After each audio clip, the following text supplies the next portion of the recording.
mine crossed as well. Oh, we're live! Yes, we did it! Woo! Woohoo! Yay! Yay! So to everyone in the live chat, very sorry. Something happened. It just didn't want to let us go live. Like I had one button to click and it just said connecting. So that was a little unfortunate. So welcome everyone. Today I have a special guest. It's my friend Darth here. He's also a fan of Pokemon. And also I forgot to show you the t-shirt that I have. I suppose you'll have to see the replay, but it's a Mega Man shirt. Got it in Copenhagen this weekend. So anyway, Darth does have his own YouTube channel, which Hiya, guy. yeah, which I like to watch every now and then. And then you can find a link to that in the video description if you're interested. That would be very cool if you would jump over there. Oh, hey, we fixed it. Awesome. Very sorry about that. That's on me. Very sorry about the audio. Not very good at the whole like different audio inputs and all that, but I think we figured it out. And so I wanted to just tell a little bit about what we're going to do tonight, because I think this is going to be exciting. It will be, yeah. Yeah, as you might have seen in the thumbnail, we are going to be breeding a Hydreigon. It happened to be one of Darth's favorite Pokemon, and it's mine too, and I haven't bred it yet, so I was thinking, why not just invite Darth over, and then I can breed Hydreigon for you and for me, and then I'm going to see if I can do 3 at the same time, like in parallel, and then at the end of the live stream, I can then just give away one of them. So that's the plan. Don't know how long this will take, but yeah, we now got the whole setup ready and it's good. So I was thinking that with the chat, it is not as like long as usual, as you can see under here. Yeah. Since Darth has his camera right under here, but I think that's gonna be fine. You said you were interested in interacting some with the chat as well, and like sparking up some Pokemon conversations and things of that nature. Definitely. Yeah. I'm well up for that. Yeah. Is there something like some topic you would like to start off with? Yeah. I'd like to know what everyone thinks of the Pokemon Sword and Shield expansions, with the Isle of Armor coming out in June, and in autumn the Crown Tundra. I just want to know what everyone's thoughts are on that, because personally, for me, I think it's great we're getting like brand new Pokemon from the older games coming in, like Kingdra and Garchomp and Electabuzz and such like. Kingdra is one of my favourite Pokemon as well, like my all-time favourite guys. He's like the Pikachu to my Ash. Yeah. But literally. Yeah. But I just want to know what everyone sort of thinks, what their views are. But I'm really excited. I think it's great that Game Freak are doing this rather than releasing a third version, as it were. I think it's great they're adding to the base game. So I just want to know what everyone's thoughts are. Yeah, that's a great topic to start off with, actually. I think for me, I am very much on the same page as you, that I think that they're doing the right thing here by making the expansion pass. I think something that it seems that people are a little bit upset about is the move into DLC, because it's like a lot of people want the DLC like route, and others do not want it. They just want one game and that's it. But I would say in defense of Game Freak, I feel like Pokemon Sword and Shield were complete games, and then the DLC came as a surprise afterwards. And so, yeah, definitely. Yeah. What are your thoughts on that? Like with game developers, when they make it so that it seems that they just left out content and then added on as DLC later? Do you have that feel with Sword and Shield, or what do you think about that? I think that what they've done, like with adding like the DLC and things, instead of releasing a third version, I think it's good because it saves us money as well as consumer, because it's not like buying a handheld game like Pokemon Emerald or Pokemon Platinum, where it's going to be like a bit cheaper than buying a full-blown Switch game. It's nice we can continue the adventure without having to restart and retread through everything again.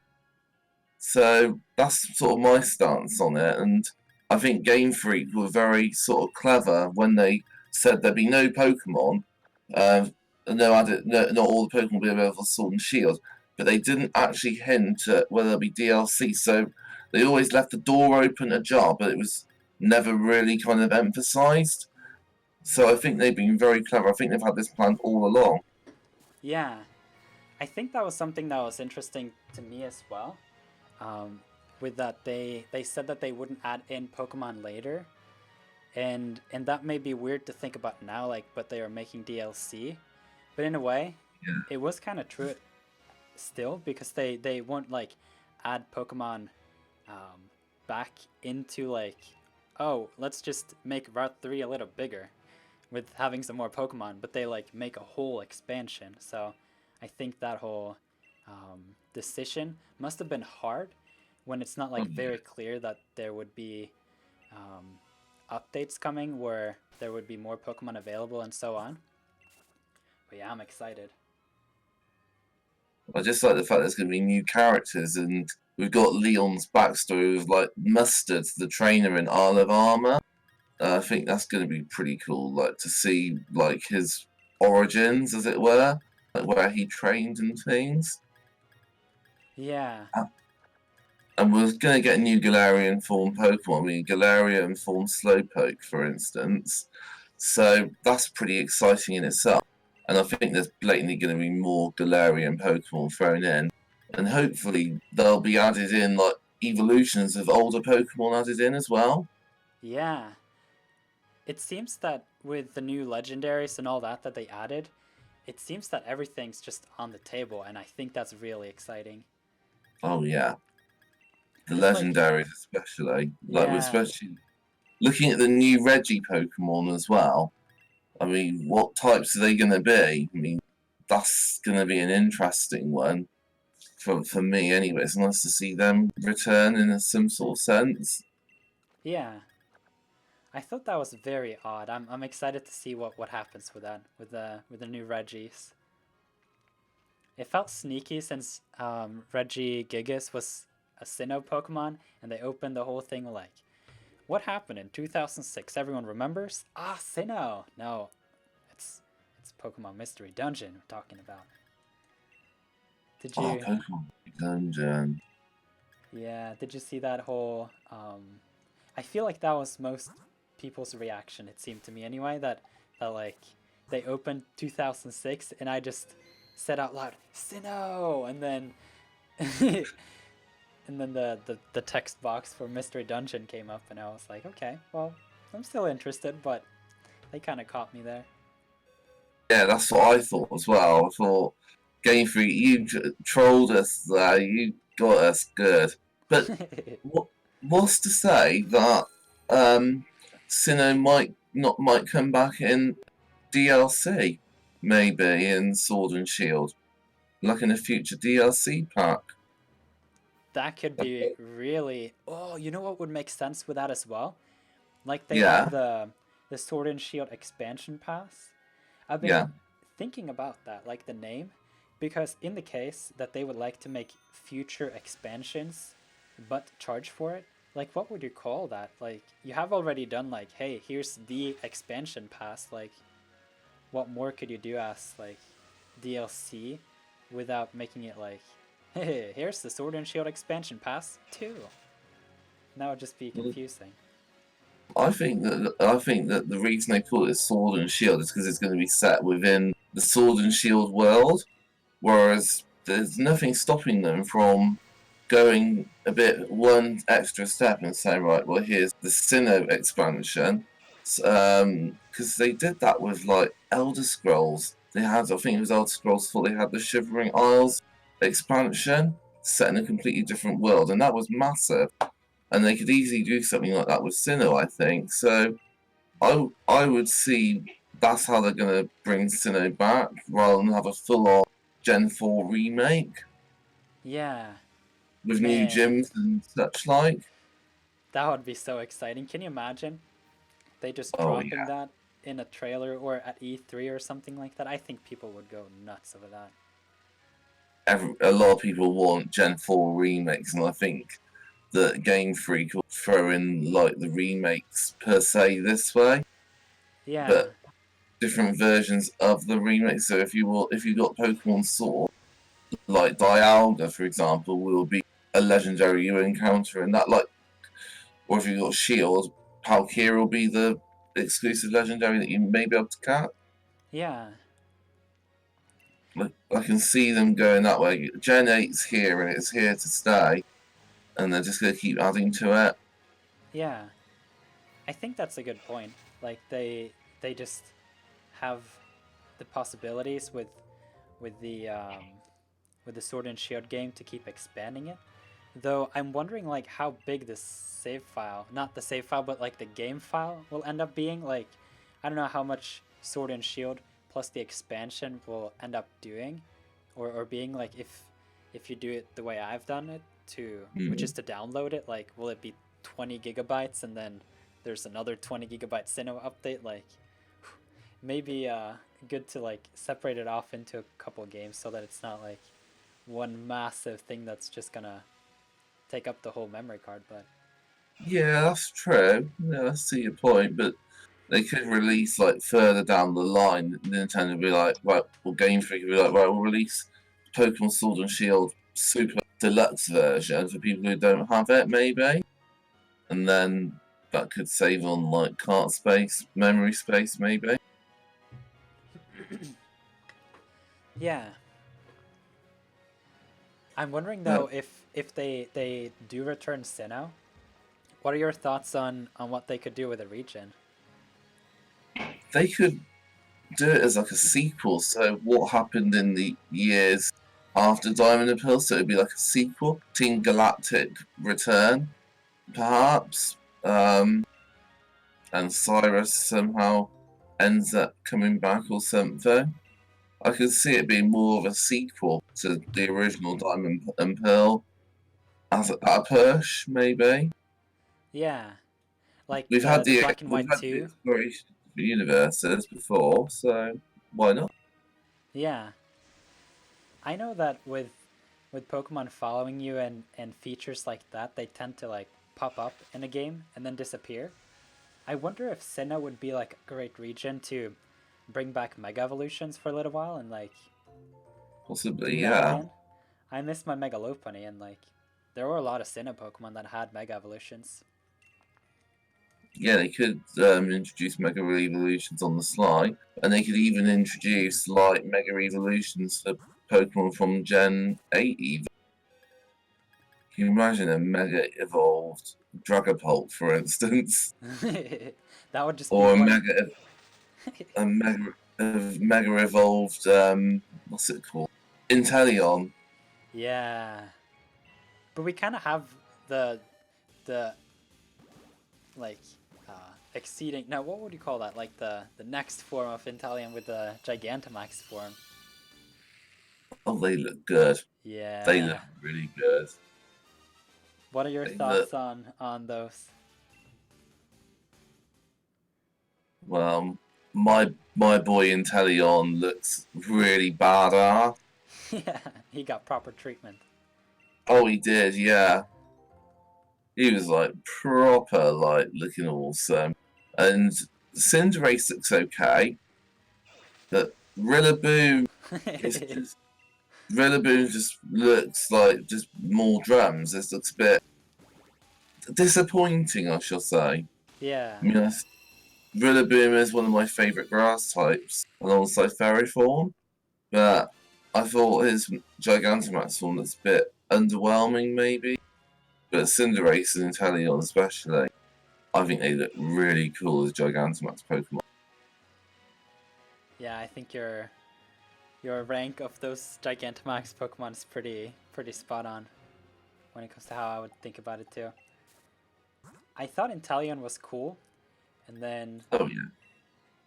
I would say my favorite starter became Cinderace just after having seen what it can do competitively. I think it's a really cool Pokemon, but that Gigantamax form of Inteleon makes me want to put it on my team right away. It does, yeah. I mean, I always used Inteleon because I like my water types and my dragon type especially, and I really liked Inteleon in the game, but I had a real soft spot for Cinderace as a fire type. I didn't really use fire types at all, but Cinderace had a special place on my team, definitely. It helped me out during like the end game, especially. Yeah. So when you played through Pokemon Sword or Shield, I don't remember which version you have. Oh, I've got Pokemon Sword. Right, yeah. Team Sword all the way. Same with Damn you. right, you know it. Yeah. So, what Pokemon did you have on your team? Um, I had, I I managed to get a Dragapult, Duraludon as well, Cinderace, Rillaboom, and Grims. Yeah. So you ended up having all the starters? Yeah, I ended up having all the starters. Yeah, I used a lot. I managed to get the Cinderace Score Bunny for a surprise trade, and my mate Gamerbirds traded me a Grookey for another Score Bunny that I had in that I managed to get through surprise trade as well. I was using surprise trade quite a lot to Yeah. fill up my Pokedex and get my squad. So I managed to get quite a lot of Pokemon like Duraludon quite early on. So that was really handy. And they were low leveled as well, which was even better. So I didn't rinse through the game, as it were. Yeah. But Surprise Trade has been my best friend. I love Surprise Trade. It's a big step up from whatever we had last time. Wonder Trades? Yeah. Oh, definitely, because you have to hover around on the screen anymore. You could just literally be playing the game all of a sudden. Oh, trade complete. Yeah. I actually didn't try the surprise trade until like 130 hours in the game. Ah, fair enough. But I would say I really like it as well. I think that feature is just as you explained, like you can actually play the game while waiting for the trade. And then they have made the trade screen not take all that much time. Like it's very quick to just put up a Pokemon, bike around, have some fun, and then it says Yeah. trade completed, and then you just receive the Pokemon and you go next Pokemon. Like hatch eggs. It gives me something like to do whilst I'm hatching eggs as well. So just stick surprise trade on in the corner, and there you go. You're sort of multitasking, as it were, as well. Yeah, you're very right about that. Like there are so many things you can do at the same time. Like you can stack up on some eggs because those are very easy to get in this game. You can Oh then yeah. surprise trade the breed checks that you don't want, and then you can get watts and items and things in the wild area. Well, I've been trying to get a shiny Pawniard. I still haven't got one yet. I'm sort of 150 eggs in, and I've just been surprise trading my Pawniards to people. Yeah, that's a Managed good to get Pokemon to do some surprise trades with though. I don't remember exactly what the encounter rate is, but I feel like when you say Pawniard, it has like a low encounter rate. yeah. It's not that common, I don't feel. I haven't seen many of them in the wild myself, but they're really good Pokemon, and I'm looking forward to them coming into Pokemon Go as well. Hopefully, especially with Gen 5 being quite prominent at the moment. Yeah. That's something else, chat, as well. I really like playing Pokemon Go, and if any of you have done the community, I hope you had a really good day for it. Yeah. I actually didn't participate in this community day, but Yeah. you said you had some good captures today. Oh yeah, I got 6 shiny Piplups, which I'm very happy about. Yeah, I bet you must look forward to Pokemon Home when you can like send Pokemon over from everywhere. Oh, definitely, yeah. I've got a load of Pokemon Sun and Moon, which I really want to transfer where possible. So yeah, I'm really excited about that feature coming up. Yeah, I think it will be very cool, in my opinion. Anyway, I hope the navigation is not like clumsy. I hope it's easy to use the app, but just having all my Pokemon on my phone, I think can be a good upgrade from before, especially when you consider things like Pokemon Bank. If you lost your 3DS, you lost all your Pokemon. Yeah, that was a bit of an annoyance, to be honest with you, with Pokemon Bank. It was very limited, but still good for its time. It served its purpose. But Pokemon Home feels like a natural evolution of it. Yeah. So when you play Pokemon One Go, thing, yeah, yeah. yeah, sure.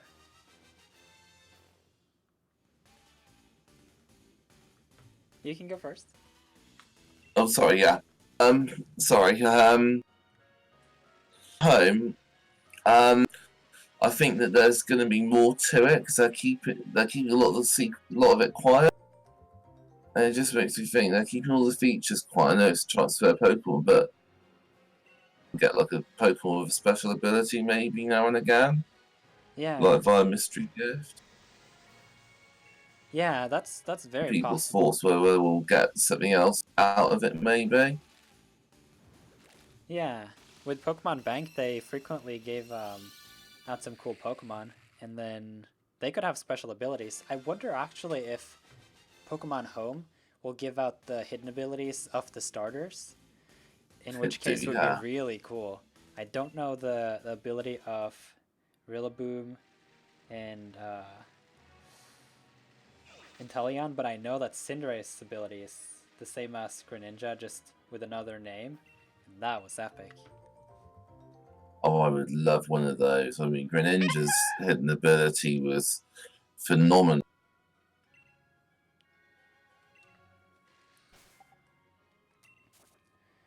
Alright, so in the chat here, I see Logan. Hello to you. Welcome. Mayo, you're a frequent viewer of the live streams as well.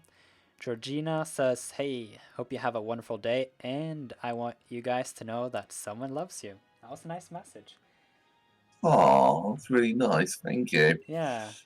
And then we have Night Gempa, we have Mr. Rapid, Shiny Dens, the Bart Beer, Becca. Hey, we got a lot of frequent people in here. And then Bob. Oh, that's really nice, guys. Hi. Yeah. So it's my first time doing anything like this, so I'm just like, just really nice to have a lot of people coming over to check us out and things. It's like, it's really nice. Yeah.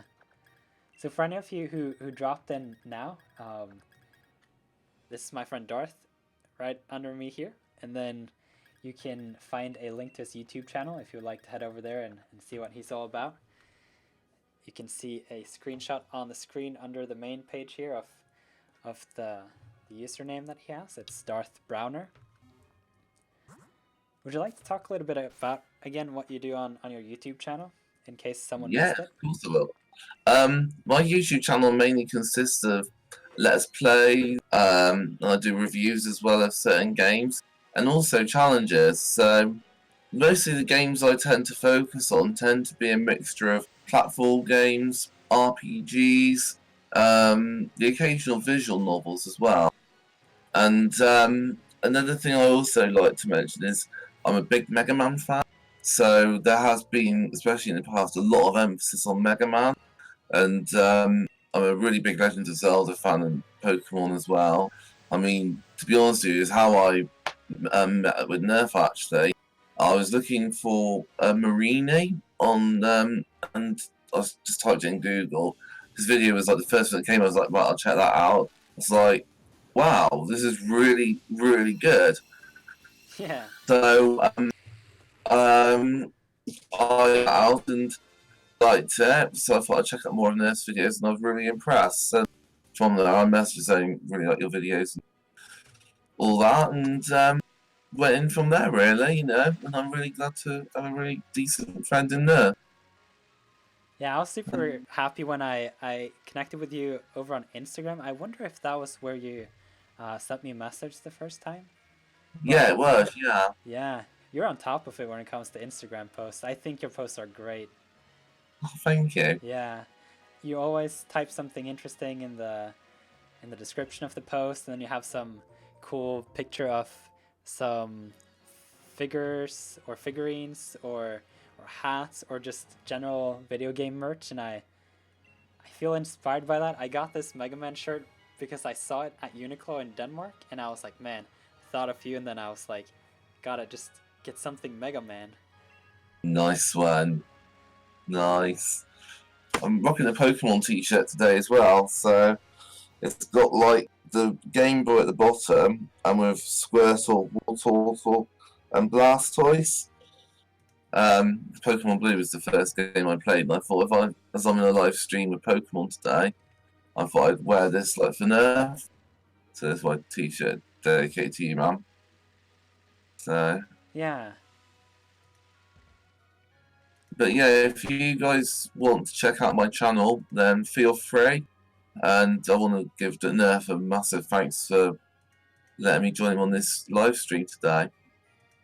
And yeah, I hope you like what you see. And yeah, I also do occasional themed weeks as well. So like maybe once a week, like sometime in the year, I might do like an indie game week or something where I just focus on indie games. So I like to just mix it up a bit. So how I go about, that's my channel in a nutshell, really. Yeah. And really enjoy doing it. Yeah, I think that was a great. Well, I think that was a great summary, actually. I don't know what happened now with the face cam, so I think I'm just gonna try and call you up again, and then see what happens. Is that okay? Okay. Yeah, it's been loading for a little while now. All right, Oh, I'll is give you it? a call Okay. in a second.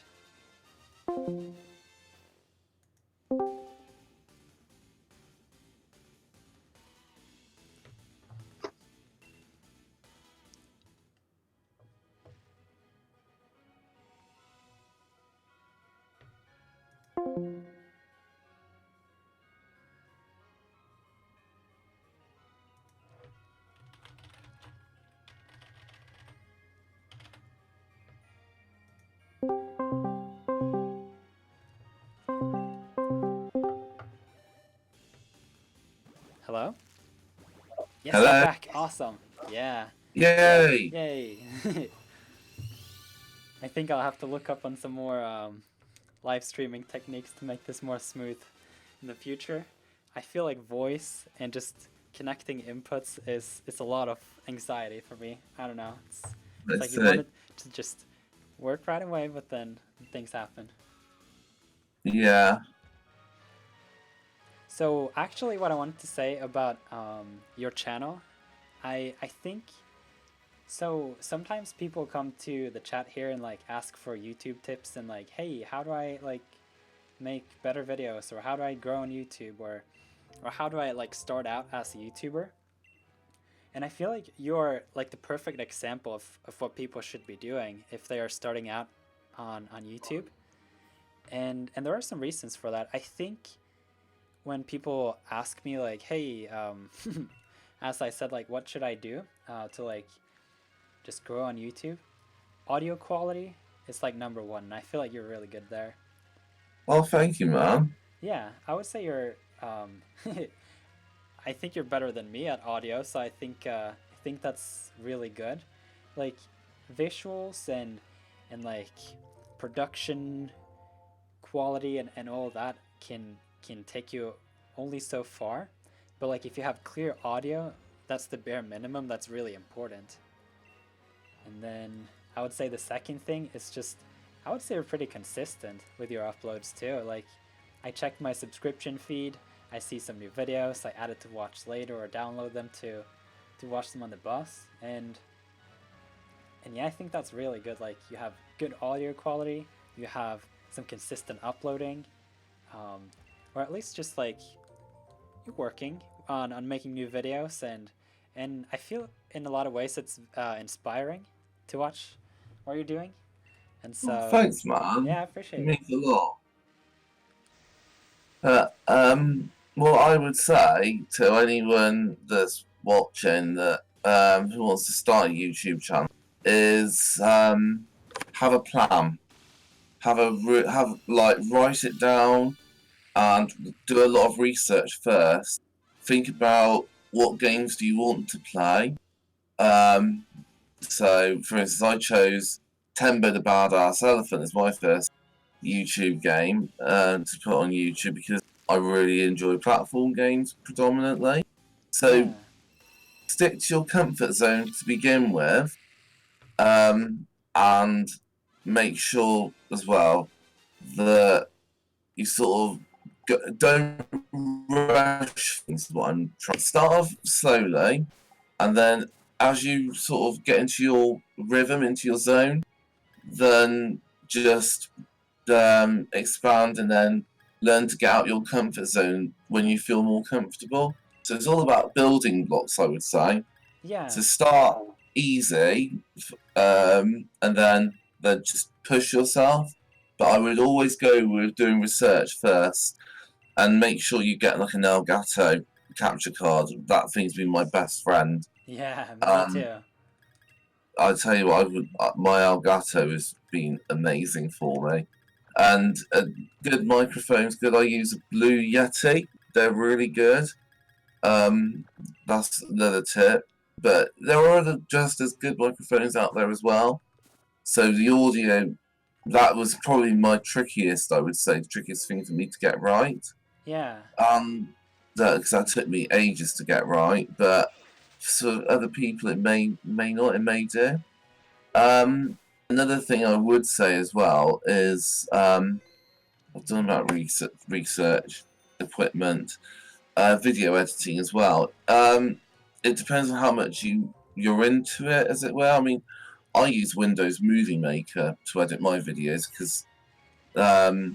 it's just very easy to trim and add in comments and things that way. Yeah. But don't bog yourself down. Just start at your whichever level you feel comfortable at, and then build on that. That's how I learned, and then I found it quite fun to learn. To be honest with you, I mean, when I was recording Tembo the Badass Elephant, my first ever video series, I was recording from PlayStation, from the PlayStation, like the video recording stuff on the PlayStation 4. And then as I got more comfortable, I started researching into more upgrades. So it's just about starting small and going big, but don't start big and then just get yourself in your comfort zone and then get better from there. Yeah. Yeah, I think that's a lot of good advice for people who are interested in making some videos on YouTube and start a YouTube channel and things like that. I think that when you start out, it's important to just experiment with things and not have so high expectations as for what will come out of it. Like, Oh yeah, just make like 100 videos about something is something that Roberto Blake talks about a lot.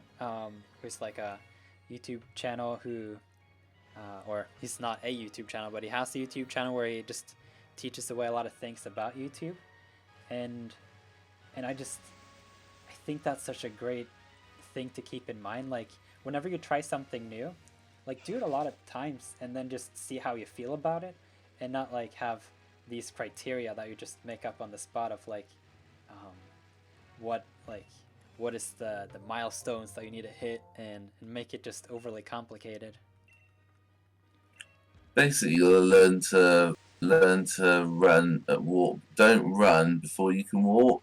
Yeah. Is the best way. What you're saying there is just completely true, and I 100% agree with you. To be fair, so and I really enjoyed it. I've been doing it now for about 3.5 years, Yeah. and I just love it.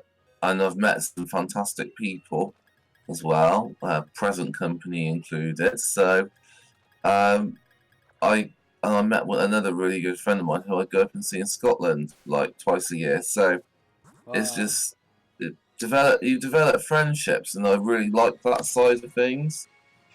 Yeah. But another thing I will say, this is what's helped me out as well, is Twitter, Instagram, and Facebook, and that's what I've used and use that for networking.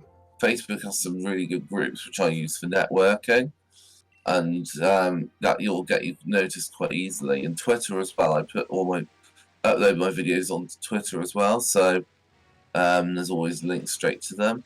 With Instagram, what I do is I do like the pictures, but I do some to represent games I'm playing. So, taking an example, I've done Kirby's Adventure.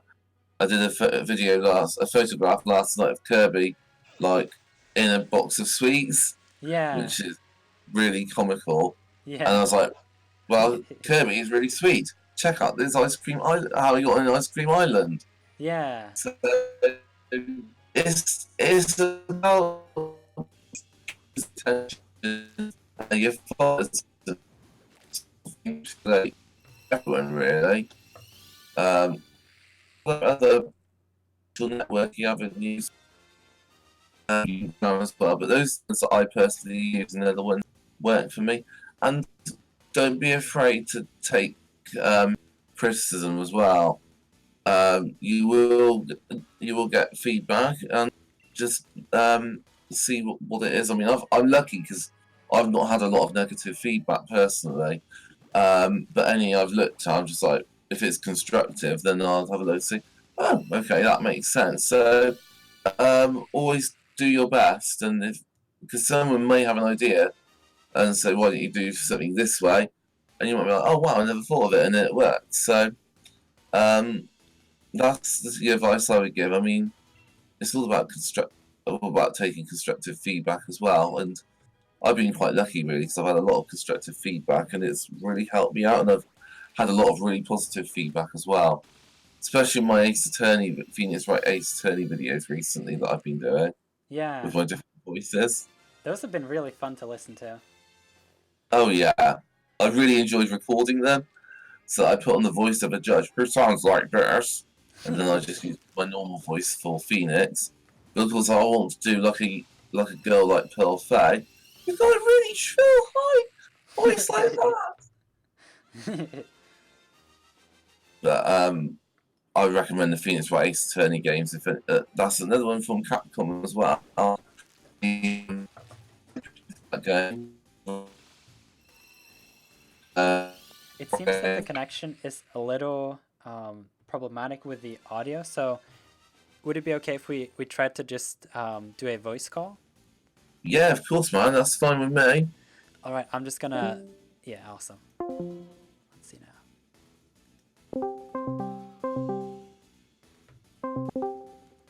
Hello? Hello. Awesome, we're back. Yay. But yeah, when it comes to Ace Attorney, Oh, I love Ace Attorney games. They're games I would strongly recommend to anyone to play. I thought it was interesting how the whole just setup of the game, or the setting of the game, like you're in the court and then you like find hints and things about the mystery that you're trying to solve and all that. Seemed very unique of a game. Oh, definitely, yeah. Ace Attorney is a game series that's very, very good at like catching you off guard. So you think that, oh, I've got this case nailed, and then all of a sudden, oh no, I did not expect that. Yeah, so they have some good story writers to like make you think you're going in a certain direction, and then they just surprise you and like do that. Oh hell yeah! I mean, the writers of the Ace Attorney games they're really special. I mean, credit where it's due to them. And if any of you producers Ace Attorney games are watching this live stream right now, you guys rock. So I would like to. I was talking of Ace Attorney. I would like Capcom to like bring out a trilogy pack with the other 3 Ace Attorney in the series, the 4th, 5th, or 6th games, because they're a separate trilogy on their. They can be counted as a trilogy on their own, but some of the cases in that are just very outlandish. Yeah. I remember the one video that I watched. It was some person throwing like peace at the other person, or what it was. Yeah, I know what you mean. Yeah, That was really funny. I think my favourite case is the turnabout samurai one from the first game. That with like with a security lady called Wendy Oldbag, one of the funniest witnesses to ever grace the witness stand, and she was literally in love with like the main like the person who died, Jack Hammer, and she was just like probably, "You young whippersnappers, you're not getting past." Oh And man. and she had a crush on the prosecutor Miles Edgeworth as well. So she would call him things like, "Oh, edgy poo."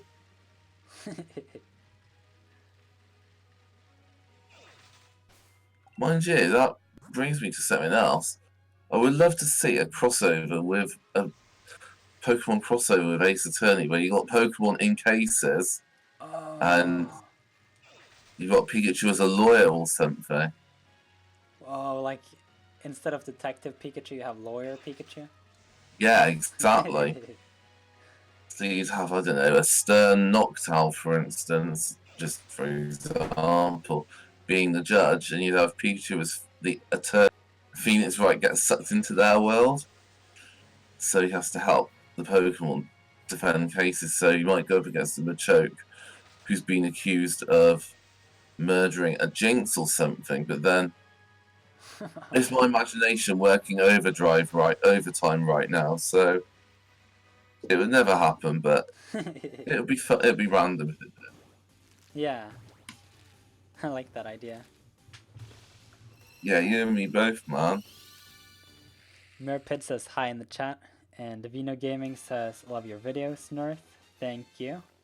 If you like my videos, you should head over to Darth Browner and check his videos out as well. He's on the call here. Hiya.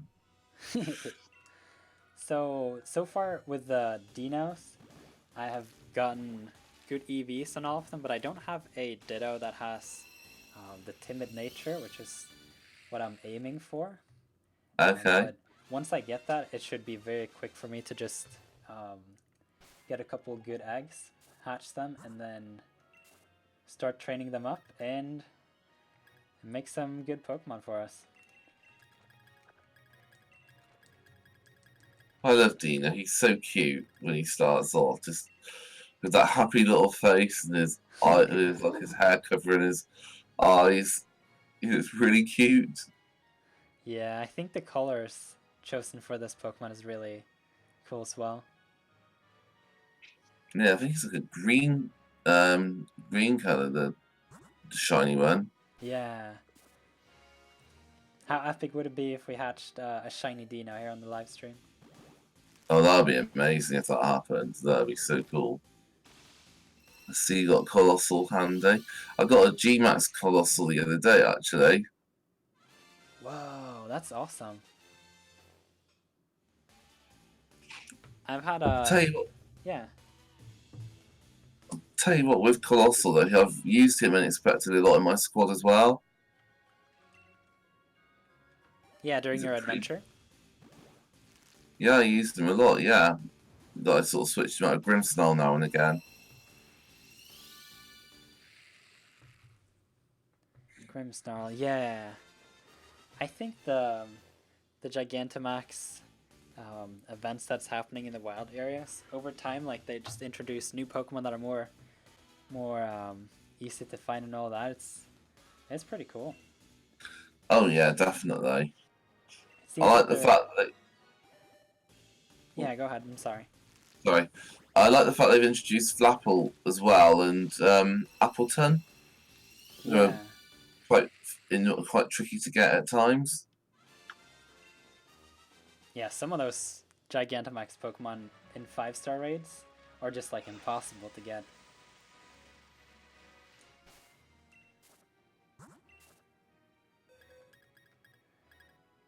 The Snorlax in specific, for me anyway, has been really difficult to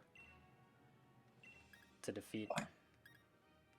I was just going to say the Snorlax. I'm glad it wasn't just me, because I could not get that Snorlax for love nor money. Yeah, that was my experience with it as well. I wonder, though, like, what the logic behind the whole Uh, like, why are those Pokemon so hard to defeat? Why is that? I want to know. Yeah, I wonder that as well, to be fair, because the only thing I think of was Snorlax is a bit of a pain to beat anyway. They've just intensified him. Yeah. Like, you have the shields, and then obviously the level of the Pokemon has impact on it, but like, even if you have a level 100 Pokemon that you Gigantamax yourself, it doesn't even seem to be close as strong as the raid Pokemon. No, it doesn't know. I tend to do raid battles easy, just with human players. With the computer I find useless, especially when you're trying to go against Snorlax. And you're just like, no, I just want my Snorlax. I don't want. I just want human players. I don't want these crappy computer players. I had one the other day. It was Gyarados, and of course the computer came out. It had a fire type, and I'm Oh just man. thinking, logic Was it a right there. was it a first stage fire type Pokemon as well? Yeah, it was. Yeah, I keep I getting was. Pokemon like Mudbray, and my Togekiss is level 100. Like, give me some better. Oh yeah, I'm leveling up your Togepi as well at the moment. The one that I've got in the live stream that one time. Yeah. Had the spare ones going, and I was just like, that's going to be my Togepi. That's going to be in my squad. So I'm sort of training it up now a little bit, trying to get it to evolve into Togetic. Yeah. Gonna grind up that happiness. Oh yeah, I really like Togekiss. Really good Pokemon. Yeah, Togekiss is my all-time favorite, and so makes me very happy that you want to train up a Togepi that you got from me that you want to add on to your squad and then use it every now and then. Oh hell yeah, man. So A game says you could just hyper train, you know. Well, I do know that you can just use a lot of candies to level up the Pokemon to level 100, and then use a mint to change the nature, and then do all that. But it seems it's much more fun to do breeding, in my opinion. I like the breeding system, but it's also much faster. Like, if I want to get 5 perfect Hydreigon, breeding's gonna beat out hyper training by far. Oh, easily. No, I like the concept of hyper training personally, but I like training Pokemon from scratch. Yeah, yeah, I feel the same way. I think it's fun with the option, but I like that they still have left some value in breeding. Yeah, that's the thing I found with Sword and Shield is that they've offered a lot of options to people, so you're not forced down one route of training. You can just go about it however you want. So Sword and Shield is quite a fluid game, to be honest. Yeah, yeah, I Every think you're time I right about see, every time I see a little Dino, I just get a little sort of, oh, so cute. that. I also have the Togepi plush with a sound in it. Have you seen that?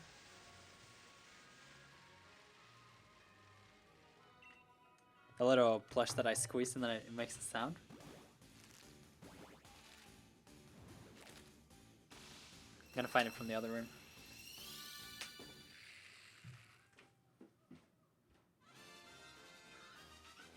Yay! Cutest sound in the world. The Bark Beer says, "Did you get the perfect one?" I'm currently trying to get the timid or the modest nature. At this point, I think I'm just gonna go for the first one. And I haven't even checked if I do have a Ditto with modest already.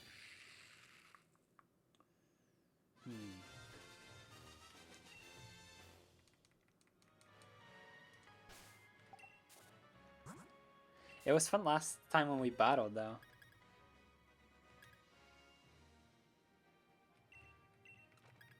Hello? Oh, hello. Sorry, yeah. Oh, I'm sorry.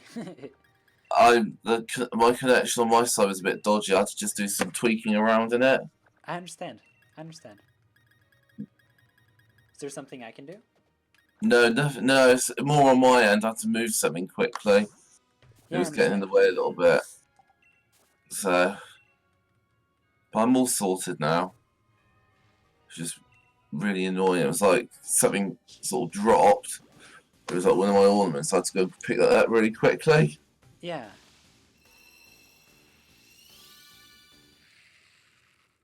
And it was like fell right near my. It fell like on my foot as well. It's just like doesn't hurt or anything, but it just took me by surprise a little bit. Yeah.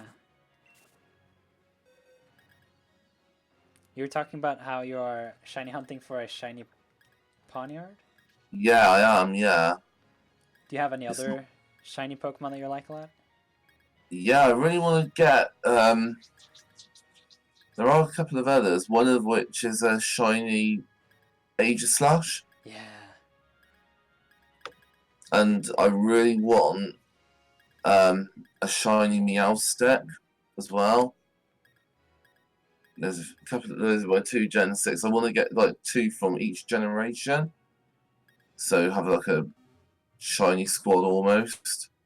So my two from Gen 5 are Dino and Pawniard. Then my two from Gen 6 are going to be Meowstic and Aegislash.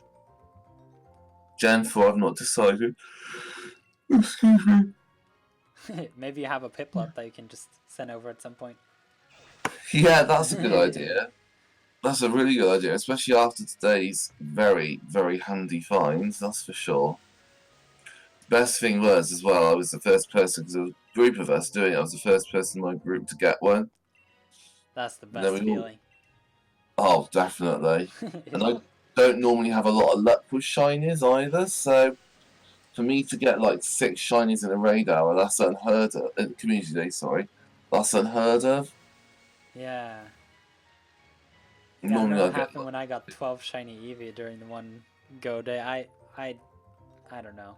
That's the one lucky day I have too.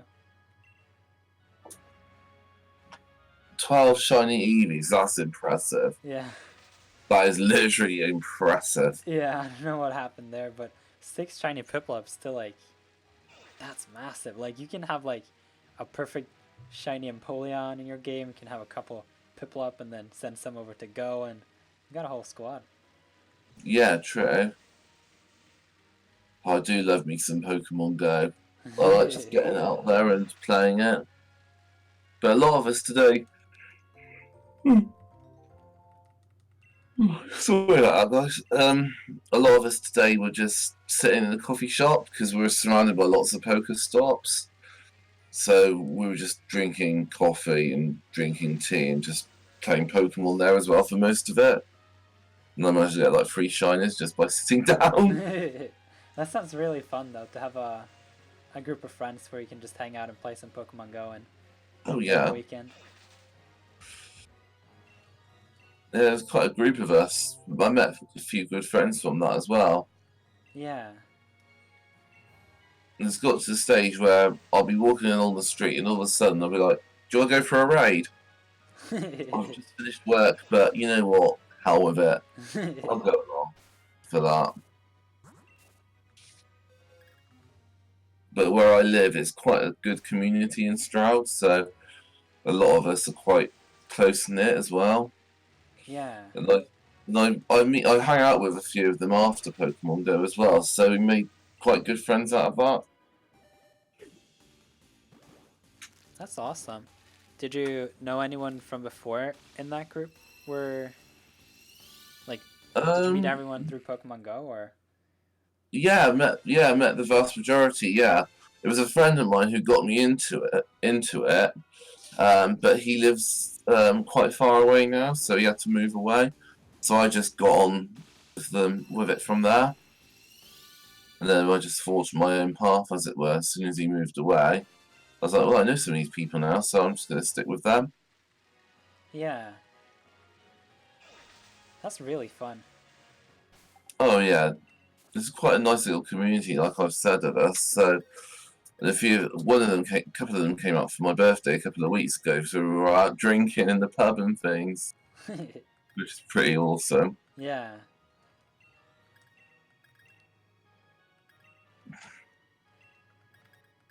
I actually happened to hatch a shiny Sisleypede some weeks ago, Nice fun.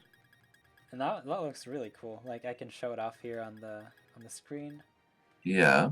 And then I evolved my shiny Eevee into shiny Umbreon. Oh, shiny Umbreon looks so cool. Yeah. Looks so cool. And then, yeah, the Centiskorch. I evolved the Sisleypede into Centiskorch, and shiny Centiskorch looks epic. Bet it does, yeah.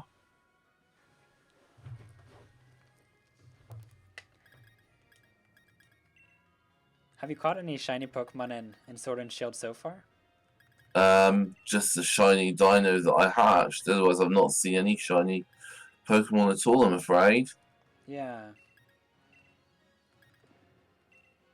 But both you and I are pretty close to the shiny charm, though, so maybe some shiny Pokemon will be rolling in very soon. Hopefully, yeah. Oh man, look how stunning Umbreon is. Wow, Centiskorch looks really cool. Yeah. I like that they kept the red color like to show like, hey, this is the Firebug Pokemon, and then I don't know what even the name of that color is called, but is it like a turquoise kind of color? Oh yeah, I know the colour you mean, but I can't remember the actual name of it. Yeah. But it does look pretty badass.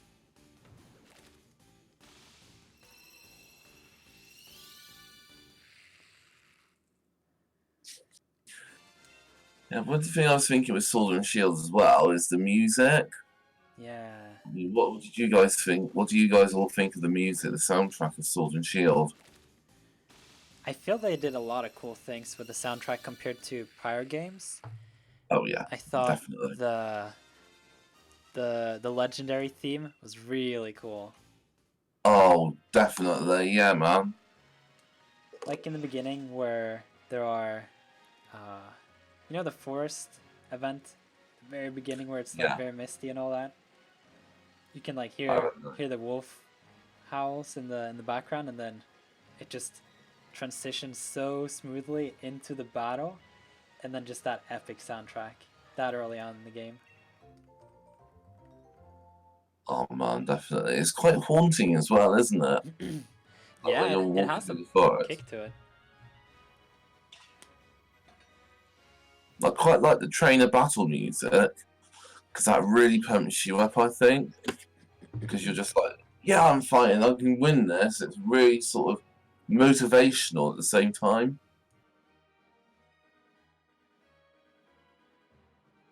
Sorry. That's alright.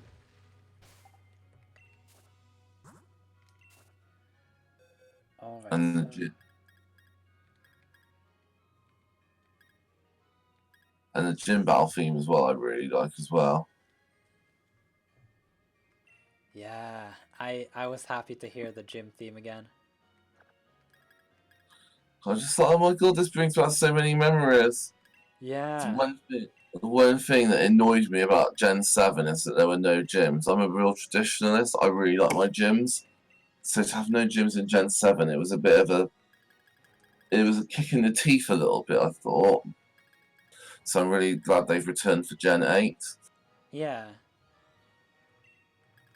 I'm happy about that too. I don't mind the gyms. I feel like it just fits the Pokemon universe very well.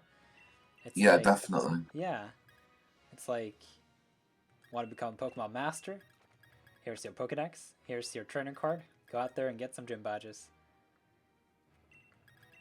I think that's the advantage with the Sword and Shield is it felt like that as well. Gave you a sense of like, yeah, I'm gonna be a Pokemon Master. It gives you like a sense of purpose. I wonder how they will do it with the dojos. Like, you know how when you save your game, there's Yeah. this like medallion that's spinning around. Oh yeah, that's true. Yeah. I wonder if there will be like smaller medallions like, hey, you passed the whatever challenges will be faced against in the Isle of Armor and the Crown Tundra. I don't know how they're going to do that. I think Crown Tundra we've not seen a lot of, and I think there's going to be settlements. And I think in those settlements are going to be new ways of battling, which you would kind of have to beat in order to get like a save icon or something. Wouldn't be surprised if there were like a few gyms. There's like a mini Pokemon League. Yeah. I'd love to see like a mini Pokemon League or some more gyms even, like with new gym leaders in its own contained universe away from Galar. It's perfectly doable, I think. Yeah, I think that's very possible. I'm very excited to see what happens with that. Like, you know how when they were revealing information for Sword and Shield, it seemed Yeah. very compact, but not a whole lot. Like when we got to play the games, like for me anyway, there were a lot of Pokemon that I had never seen before I played the game, and I thought that was really cool. Oh, I remember playing Pokemon like at EGX, and it was the greatest feeling ever, just going through Nessa's gym. And I was just like, oh my god, this is a return to form. Yeah. So with the seventh generation, they did have the trials. It seemed to me that whatever they did with gyms and in the Galar region was like a very good combination between those two. I think you've hit the nail on the head there. I'm completely with you on that. I think they should have done that with Sun and Moon, is have like the trials, which is great, but then have a gym leader at the end, like Sword and Shield had done. Sword and Shield's trials are very gym trials are very much like the Alolan ones. And I Yeah. think it would be made perfect sense. Or maybe just even relegate the trials to like post game or something.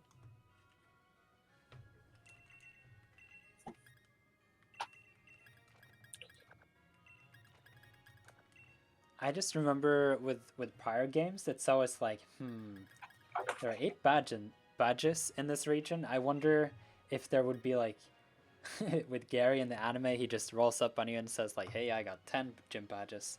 How's your progress going?" He's been to Isle of Armor.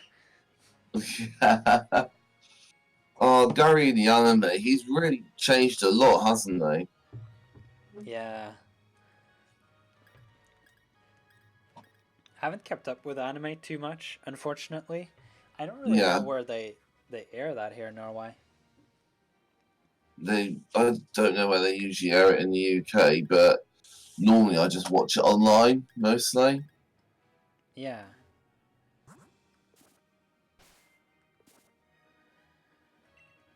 Okay, so with this Dino, I now got Yeah, 2 pretty good parents. I got the right nature, and okay. so the only thing left now is just cross my fingers that there are no egg moves, and then um, I should be starting to hatch some perfect Dino very soon. Sweet, And then okay. it's just to start counting. I'm gonna do 3 perfect Dino, and then when I get those, I'm gonna train them up. And then Yeah, I want to give you one. I'm gonna keep one for nice one. myself, and then to a lucky winner in the chat, um, they'll get a Hydreigon as well. And so I hope that things will go smoothly from here. Uh, I think they will. yeah, we got some technical difficulties in the beginning with the sound and all that. That's on me. I'm very sorry about that. And then, yeah, I would say we've had some good discussions so far with a lot of topics, and so I'm having fun.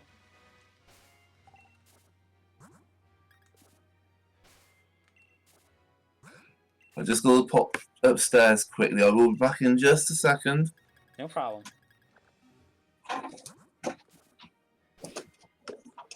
Mayo says, I think the trials are great, but instead of totem Pokemon, they should do that for legendaries.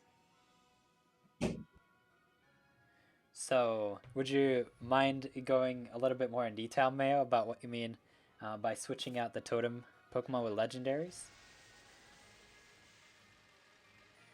Yeah, I don't know what that 400 person was up to. Like, it's only one thing that's gonna happen. Like, just gonna be removed from the whole channel, and that's not fun.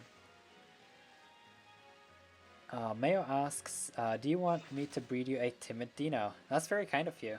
I prefer to do the whole process here live on YouTube.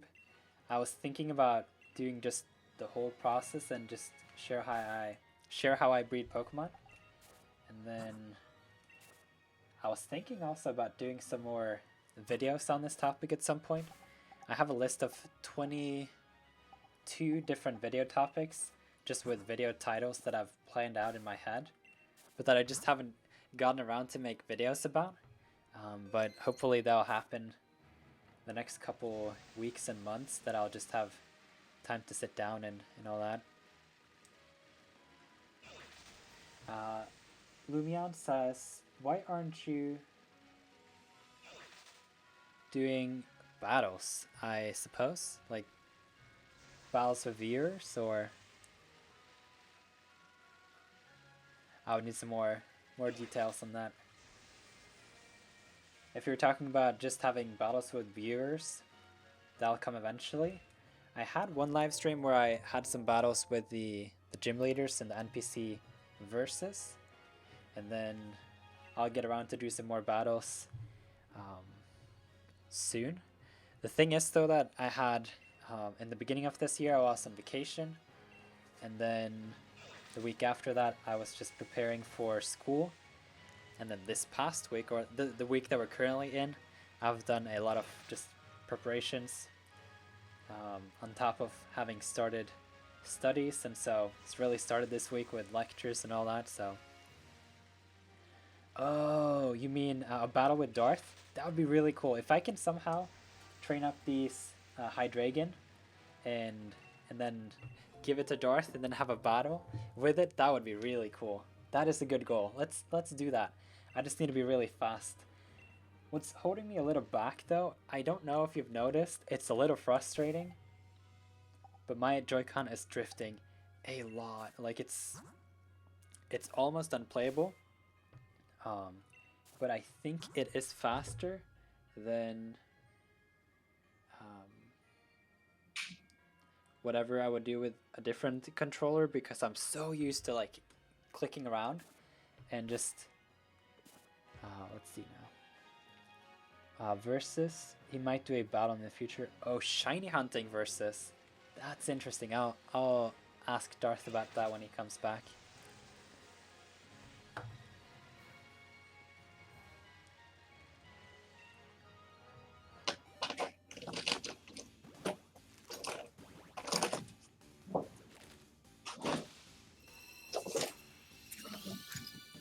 Hello. Hey, welcome back. He's back. Hey. Also, like, we've been live now for an hour and 15 minutes. I don't know how long you would like to be on here, but you can be here for the whole live stream. It's all up to you. So just let me Okay, know man. in a message on Discord or something about that, because I forgot to Yeah, talk we'll about do that that. beforehand. It's just like, hey, welcome to the live stream, and then we didn't talk about the details of that. But yeah, it's all on you there. Okay, yeah.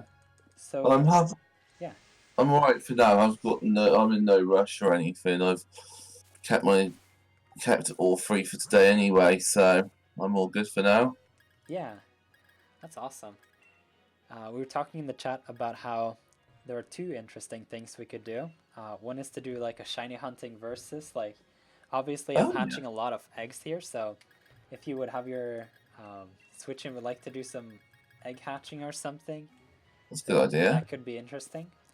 And then I don't know how long this will take. Like, sometimes it takes a lot of time. Others, at other times, it's just like, it's like a factory. Like, perfect Pokemon just spits out of my daycare. So yeah. Hi Nuke says, yay, I made it to a live stream. Welcome. Glad to have you here.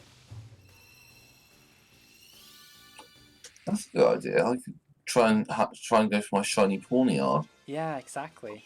Shiny Hydreigon. That's not good. That's not a bad idea, actually. I think a shiny hunting like competition would be really fun, actually. Definitely, yeah. I'll get the Switch fired up and go from there, I think, and see where we're at. I'll do that because I'm on a mission to hatch a shiny Pawniard. Yeah, I don't remember how shiny Pawniard looks like. Is it red? I think no, I think it's blue. It's got blue instead of red, I think. I can't remember. I'll have a look. Yeah, it's blue. Man, that looks epic. It does, yeah.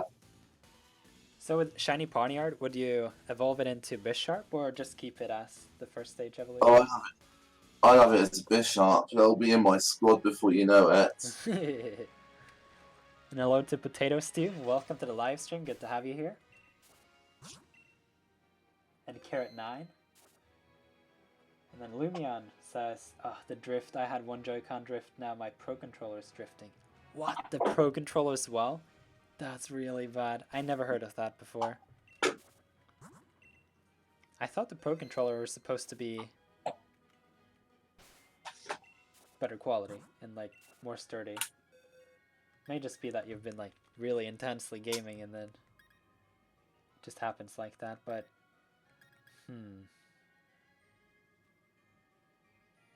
I assume these eggs then are just in the prior batch.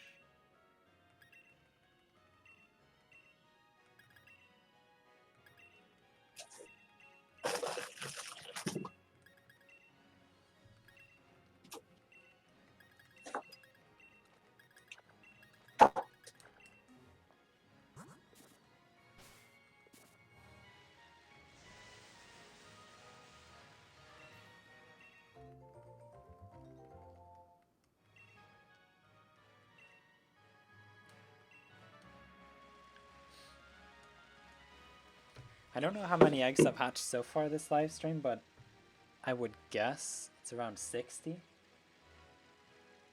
I know that with the... Wait, I'm not actually using the Masuda Method, and I don't have the shiny charm, so expecting a shiny Pokemon would be not very likely to happen, but... Let's see now. Lumion says, yeah, it's ruined a few catches for me in other games. Man, the thing that upsets me about it is that when I am trying to move Pokemon around in the computer, like you really need to be specific. Usually I use the pointing buttons or whatever they're called instead of the Joy-Con. And then if I'm trying to use the buttons and the Joy-Con is just spinning around, then that's not fun.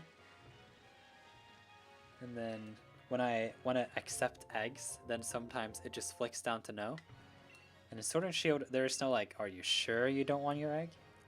And then it just goes into oblivion and the egg is forgotten.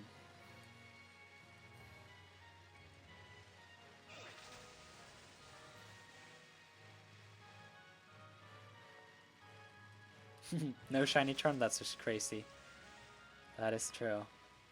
I think though, if I were to switch out the one Dino with the Japanese Ditto, I don't know if that would be worth it based on my mission today, which is getting a 5 IV Dino times 3. And so that's what I'm going to focus on.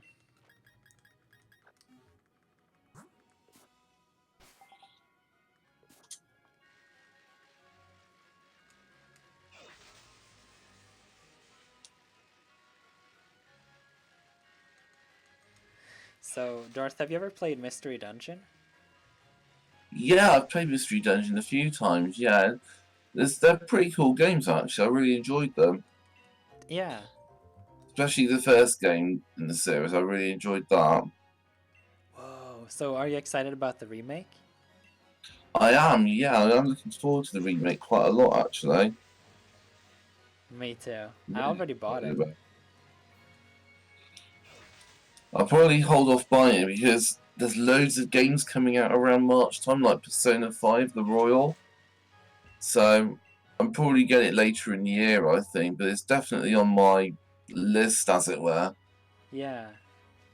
And I've got the Final Fantasy VII remake coming out as well in April, so I'll probably hold off getting it for now, but I'll probably get it like later in the year, I think. Yeah. How about yourself, dude? What do you think of the Mystery Dungeon games? Actually, I feel like Mystery Dungeon are some of the best games that I played growing up, that I had the most fun with. I would say Red Rescue Team. My brother had that game and I borrowed it and I played it a lot. I just love the concept of being in a world of Pokemon. You're Pokemon yourself and you just complete missions to help people. Like that's just perfect. Definitely, yeah. I really like that concept. Yeah. I like the questions you get asked in order to determine which Pokemon you are. There's that random element to it.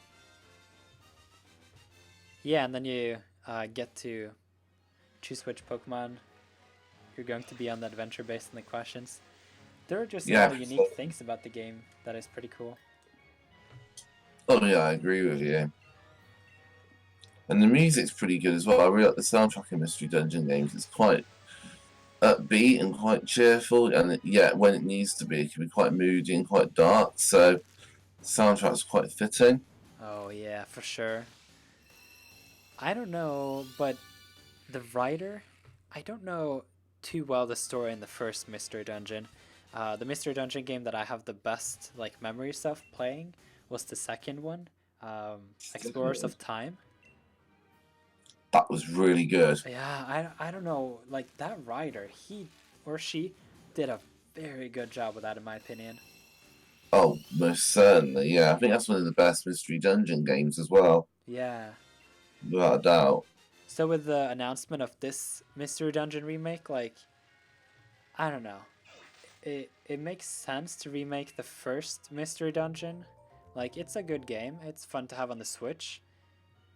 But in a way, I'm very, very hopeful that they will continue doing that and remake the second Mystery Dungeon.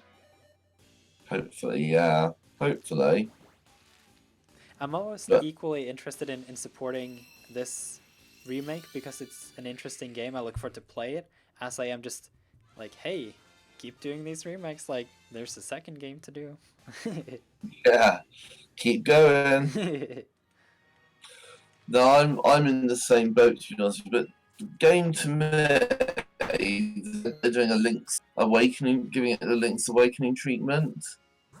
They're just sprucing it up for the newer audience, and Yeah, that's what it kind of reminds me of. And I like the graphics as well. The graphics, it looks like it's in a picture book. It's really, really pretty looking game. yeah. At first, I was a little unsure how I felt about the graphics, but then when I Yeah, played it and thought about it, I was like, man, what an upgrade this is from the DS game. Like, if you go back and watch a Let's Play of how Mystery Dungeon Red Rescue Team is, how that looks like on the DS, it's a world of difference. And I'm they have, they have found such. If you give it like a few minutes to just play the demo and see how you feel about it, they have found such a good middle point of like keeping it true to the original game while definitely. updating the graphics for a newer audience. Have you thought about that at all? I have, yeah. Yeah. No, it was when it was until you said, and it sort of made me pause and think how good the game is, about how about what you said. And I think you really struck a chord there, what you said, and I completely agree with you. Because I never looked at it that way until you said about it, and sort of made me pause and think about it. And I see where you're coming from, and I'm with you on that. It's a really good point. Yeah. Because it looks like, I don't know, sometimes like with Pokken Tournament or now with this Mystery Dungeon game, when they take a different route with how Pokemon looks like, I'm Yeah. I think a little bit about that. Like, I don't know if I like that or not. Or even, well, the Detective Pikachu movie was still like a real life Pokemon thing. I liked it, but I'm always like pausing to myself and thinking like, this is an animation in it, or originally. Like, I'm gonna give it a chance and see if I like it, and then, yeah, I don't know. I enjoyed Detective Pikachu. I really enjoyed that film. It was better than I thought it would be.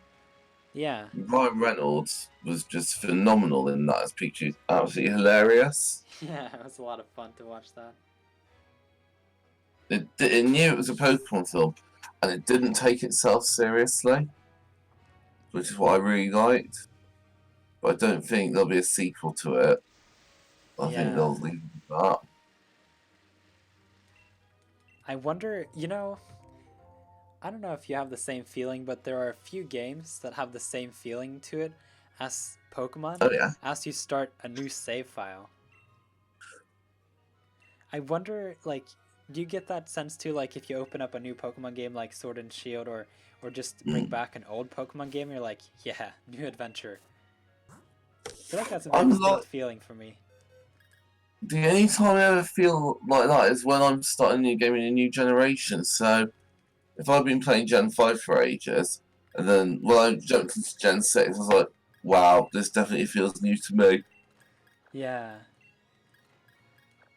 I just got the first Dino. Yay! I got a Well perfect done. Dino, and not only that, I got a male, and so I can now pair it with my perfect, or almost perfect, um, female Dino, and then we're off to the races. Like, now it's happening.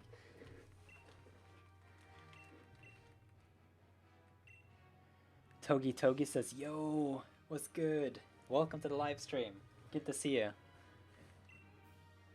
And malicious Zebra says, "I love Hydreigon. Welcome to the team."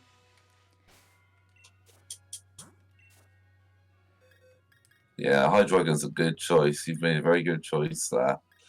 Definitely.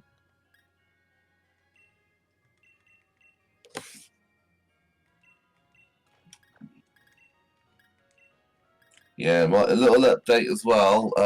So far, no shiny Pawniard as of yet, but we shall see. Hopefully, I'll be able to get one soon. Yeah. So, are you using the Masuda method? Um, I'm trying. Yeah, I am. I've got a Japanese Ditto Yeah. and a Violet, which I managed to get in a random surprise trade, and I've just got a normal like a Violet, which I caught in a raid battle. So I'm not sure. Is that the Masuda method where you have like a foreign like Pokemon breeding with a normal like English Pokemon or something? Yeah, exactly. It was because Junichi Masuda was the one to reveal that method himself.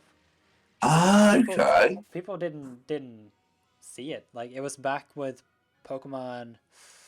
I don't know if it was Diamond and Pearl that he talked about it, or shared it somewhere, or if it was until Platinum came up, but I know it was the fourth generation. And then with the introduction of at least this is what I remember, with the introduction of the internet features on the DS and all that, Mm. um, it was just a significantly better way to get shiny Pokemon, where you have two Pokemon from different languages. So it's not necessarily regions, but it's like you can see the language stamp in the summary of your Pokemon. So, for example, you can say SPA for Spanish, or GPN Yeah, for Japanese, and all that. So that's yeah, pretty good. if you have a Yeah. Japanese Ditto and your English Poniard, then it should be 1 in 685 chance of getting a shiny. Oh, nice one. And then if you have the shiny charm on top, I don't know how it stacks, but it turns out to be 1 in 512 or something like that. Ah, I see. Right. Okay. Well, here's hoping I get my Pawniard soon. It'd be quite cool if you actually got yourself a shiny dino during this stream as well. That'd be Yeah. pretty cool. I think shiny Hydreigon is really awesome. Purple and Oh, green and yeah. black.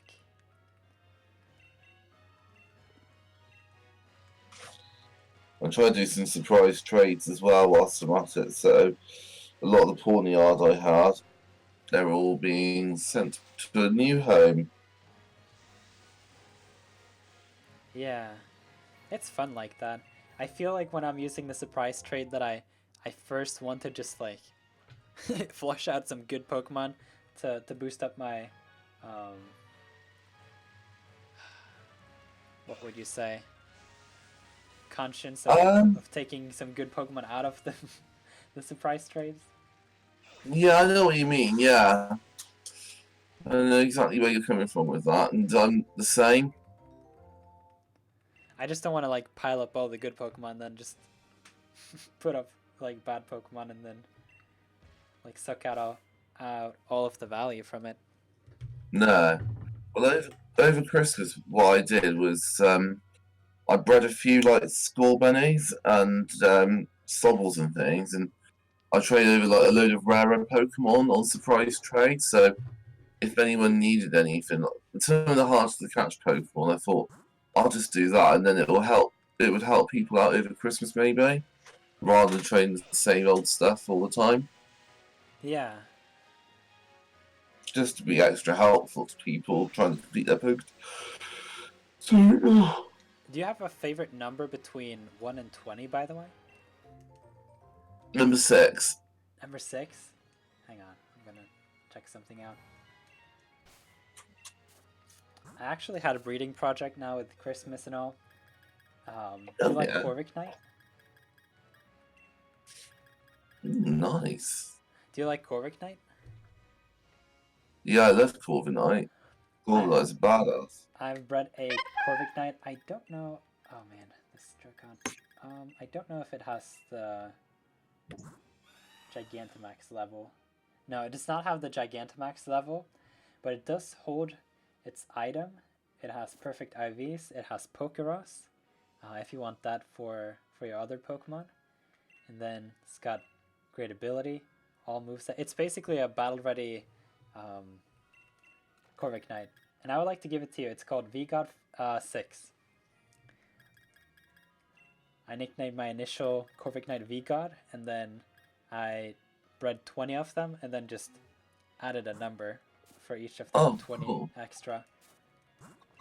Oh, nice one. So once I'm done with the Hydreigon, there's also a Corviknight waiting for you. Oh, thanks, man. That's really good of you. Cheers.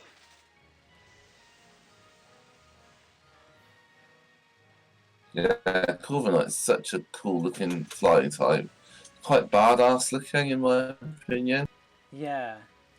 And then if you look at some fan art, like some people have drawn it real cute. I think it's a very interesting Pokemon that way. It has some potential in both directions of tough and cute. Oh, I agree with you. It's got a lot of potential. It's quite a varied little Pokemon, really, more than anything. Yeah. Do you tend to like the regional birds in the games? I do actually. Yeah, outside of dragon types and water types, which I really like, I got quite a soft spot for a few of the regional flying types. So Sun and Moon, I really liked using Toucan quite a lot. Yeah. My favourite flying type out of every single flying type is Noctowl, because I love owls, and I think Noctowl's competitively quite a versatile Pokemon, in the sense that it's really good against fire types, which I know it should be with it being flying type anyway. But it's got that extra level of threat, I think. So I'm really massive fan of Noctowl. Oops. Yeah.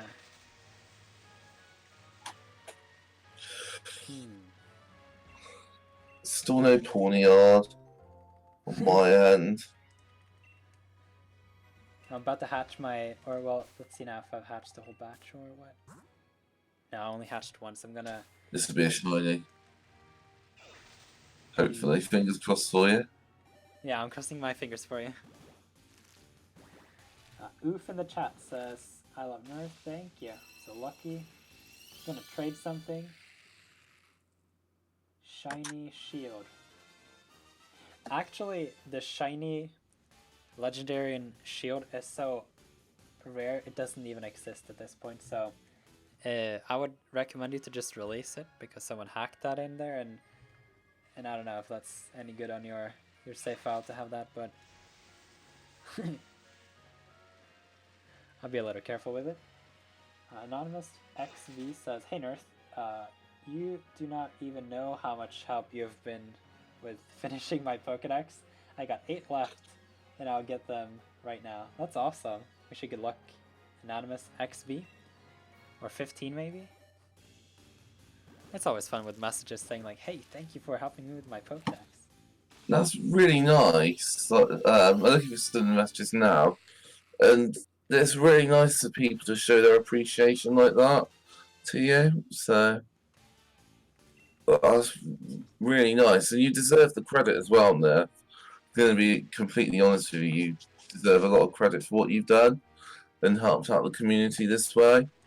Thank you.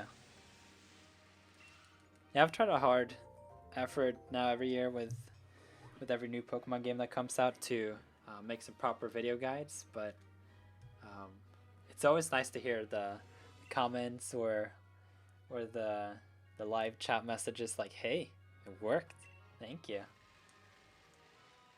and things like I'll that. tell you another Pokemon you helped me out with actually as well in Pokemon Sword was Sizzlepede. Oh yeah, Sizzlepede was a big one. That was Yeah. massive. I'm just gonna close the door and then I'll be back.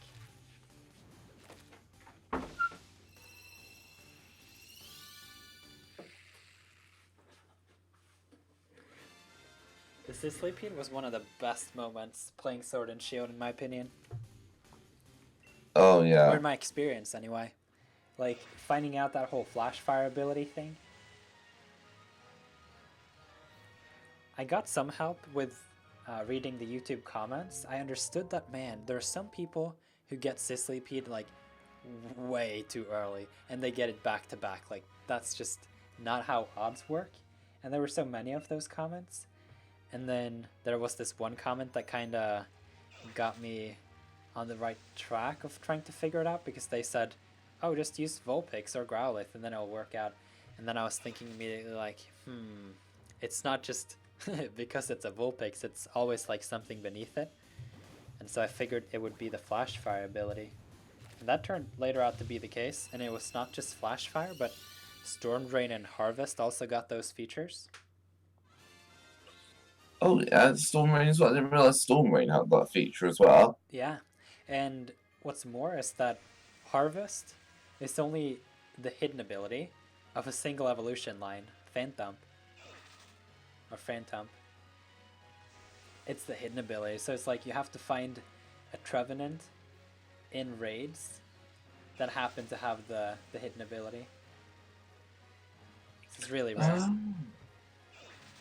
I actually got one some time ago, and I'm planning to do some sort of like shiny Trevenant live stream, and I just breed a lot of Trevenant with Harvest and then give it out to people, because that ability is like one of the best abilities in the whole game when it comes to having Pokemon that you can use effectively when shiny hunting.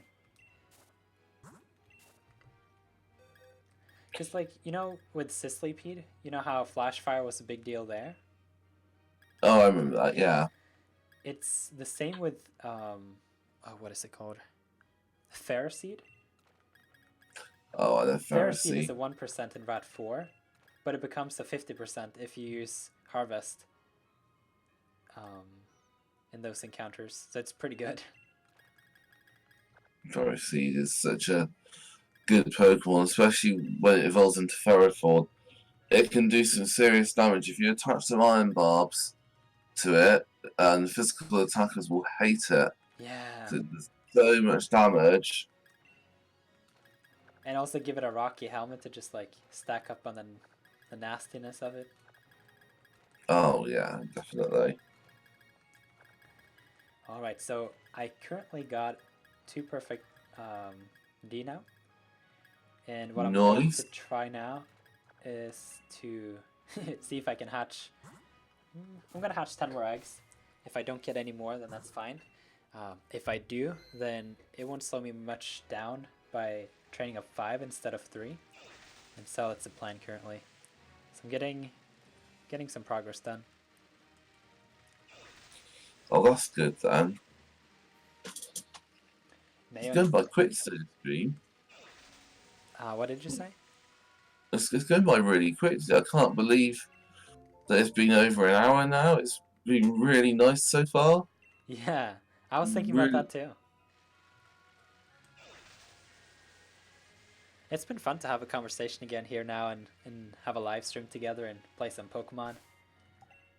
Oh yeah, I'm really enjoying this. Like my first time participating in something like this. I'm really enjoying it and chatting with a really good friend. So yeah, I'm Yeah, trying at the moment. that's awesome to hear. What has been the most interesting thing so far? Is there something we can do some more of? Oh yeah, I'd love to do something like this again for sure. That's awesome. I think with breeding and things like that, when it comes to making videos about it or live streams, I have no idea where to put like the like how detailed and what kind of explanations should I give to what I do and things like that. So Yeah. in this live stream, I've just given no explanation. I'm just playing the game and doing things as fast as I can. But I think it would be interesting to make some breeding guides and introduce that whole mechanic to more people. But do you have an idea? Like, how much do you know about breeding? I don't really know a great deal about breeding, but I know of the Masuda Method. And that's how I managed to get my shiny dino, for instance. But breeding's not really my strong suit, but I'm learning it as I go along. I've never really done breeding so much until this gen. But I'm quite enjoying reading up about it and like researching it as well. Yeah, Truth to be told, I'm more of like Pokemon battling and yeah. everything. I mean, I love my Pokemon battles. They tend to be my favorite aspect. But it's like recent, in the past couple of years, I've actually managed to appreciate things like breeding and the contests and all that side of things. Yeah, Adds an extra like for me an extra variety to the game. it's fun with the extra content actually.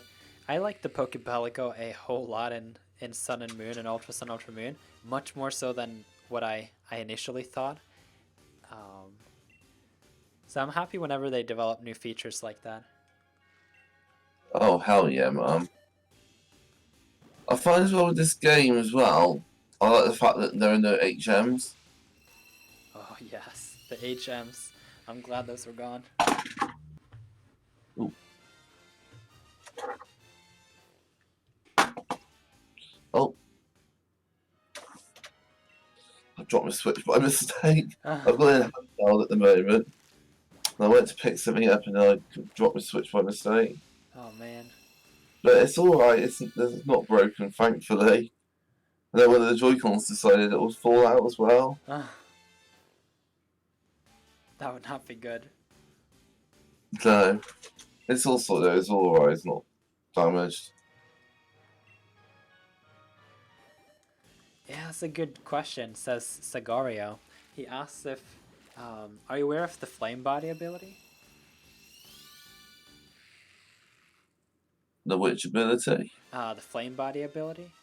Oh, I love the flame body ability. Yeah, like when you Isn't hatch that what eggs? I would love that ability on some of my fire types. Yeah, Isn't when you that where hatch... is that where a potential chance a Pokemon can get burned if they use a physical attack? Yeah, exactly. Like Volcarona or um, Colossal. But did you know that the... Like, when you breed, what Pokemon do you have in your party when you bike around? Oh, I've got Colossal as mine, because Colossal, I've got the Gmax Colossal I've got in the raid had what's it got out of it now? I think it's got yeah, mine was got Flame Body. Yeah, So exactly. you Yeah, going to around speed with up that. the eggs. Always handy. It's an excellent one to have. Sorry guys, I had to throw throw a pen in somewhere today. That was an excellent joke. Oh yeah, most definitely. Right, I better go visit the breeder. Oh, So in this batch of eggs, I got no perfect Dino, so that gives it some potential for this last batch of Dino eggs to pop out. And then if that's not the case, then I have 3 that I can now train up and get ready for battle.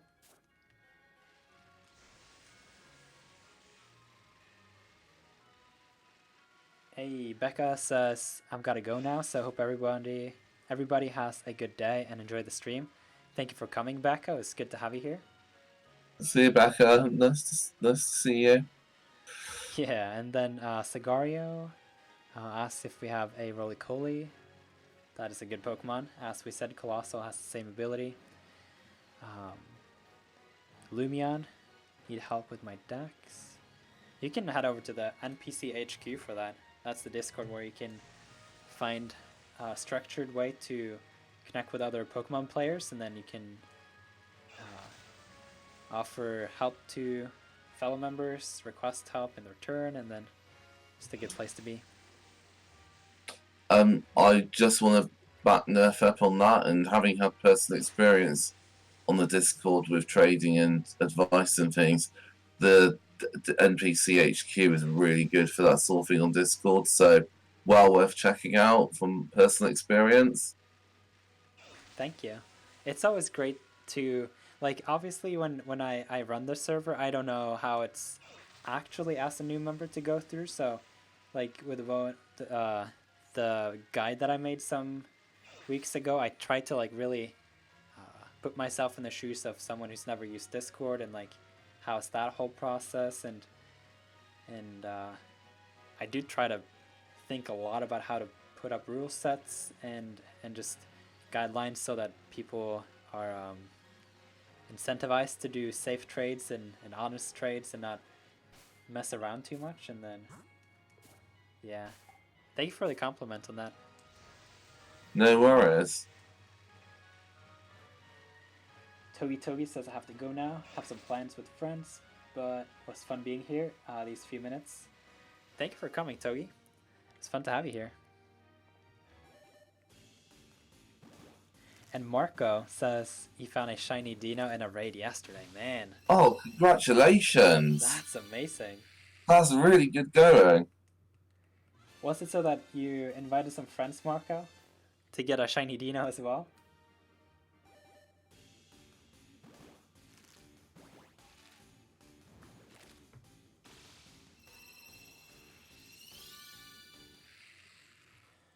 Oh, hang on. Mayo says you helped me complete the Gen 7 and Gen 8 dexes with both Discord and the videos. That's awesome, Mayo. And Lumion says I borrowed a sword from a friend since he wanted Sashian for my full dex in Shield. So you speed ran it 19 hours. Oof. It's a lot of effort, Lumion.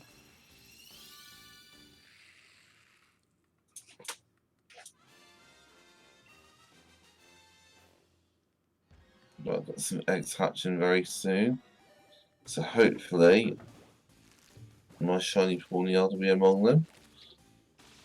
Yeah, you have some good odds. Oh.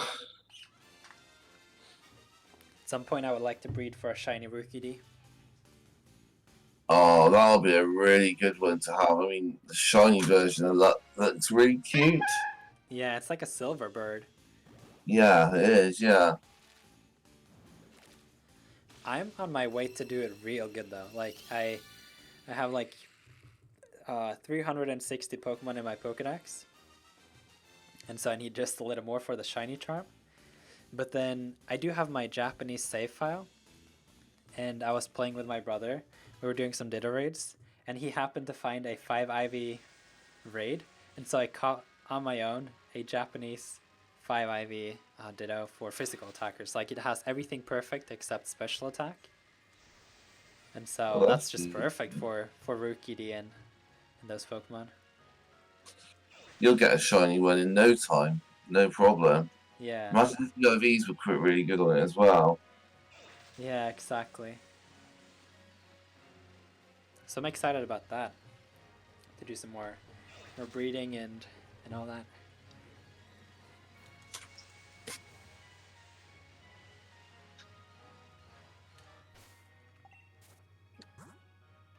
Oh, I forgot all my eggs hatched. Let's see now. No perfect ones. Well, that's fine. We got 3. Well, technically I got 4 if I want to, like, do a mint. So I think that's the plan, actually. So the next step now would be to get some of my Pokemon ready. I need my Togekiss.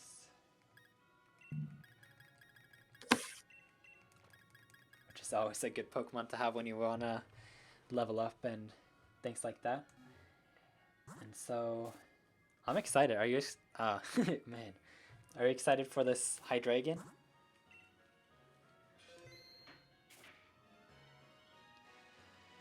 I at least have been looking forward to breed a Hydreigon in these games. I used Hydreigon on my team in Ultra Sun Ultra Moon a whole lot.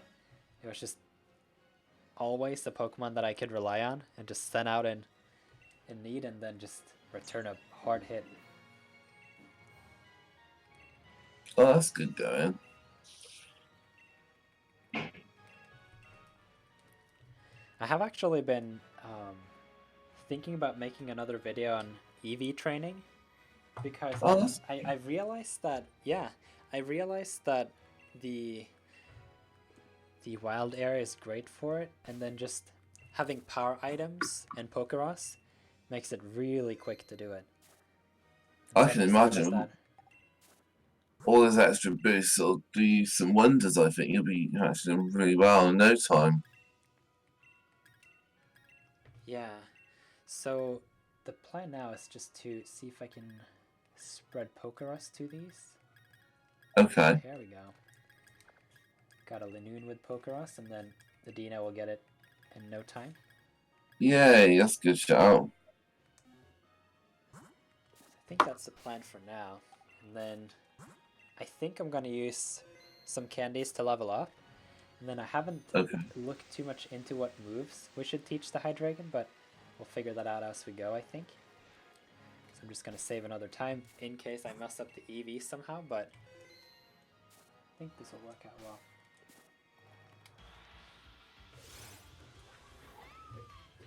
Do you have a preference for nicknames? Not really, no. I don't tend to nickname my Pokemon that often, so I tend to go for something funny. So I was thinking, well, Yeah. Whenever I breed Pokemon, I don't usually give them nicknames, but then at some point I figured it would be fun to just give them some nicknames to like when I have live streams I can say like, hey, Eclipse the Togekiss and so on. Eclipse the Togekiss, I like that. Yeah, to make I like that a lot. That's a good word. Yeah, with Air Slash you're not going to see the light of day again. That's the thought there anyway. Yeah. I was thinking one nickname you could call Hydreigon is Hades, because it looks damn evil.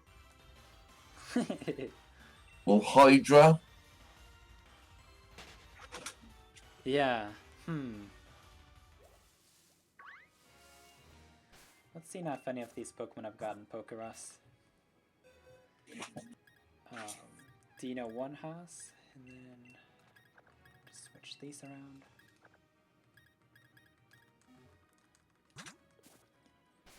Oh, Wobbuffet, I love the female version. It looks quite almost comical. Yeah, with a lipstick. Almost looks like it's in disguise or something, which kind of references its Team Rocket like roots, maybe. Oh, that's a good point. Like it looks like Jessie. Yeah, it's a nice little touch from Game Freak there.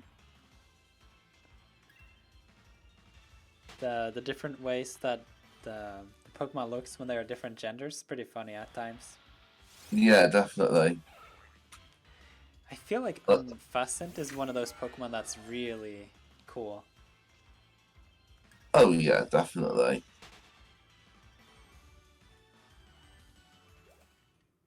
Right, what am I going to get for my surprise trade then now? Let's have a look. Have you gotten anything good from the surprise trades recently? Um, Funny enough, this morning I received a Japanese ride-on, Whoa. which was very unexpected, but and it was level 60 and had really good starts. Whoa, I bet that's from the wild area. But I need to attach Protect to it because I'm going to evolve it. I want to evolve it into Rhyperia. I want to evolve into Rhyperia. Yeah. Do you need help with the evolution? Yeah, I've got. Yes, please, if that's all right. That wouldn't be a bad shout. Yeah, of course. We can do that after when I give you the Hydreigon. Maybe Yeah, um, we can do it then. that's a good shout. Thank you. Alright, so the 4D now here have Pokeros, and they're ready to go. So I just need to attach some power items, and we should get on to start training them up. This is fun.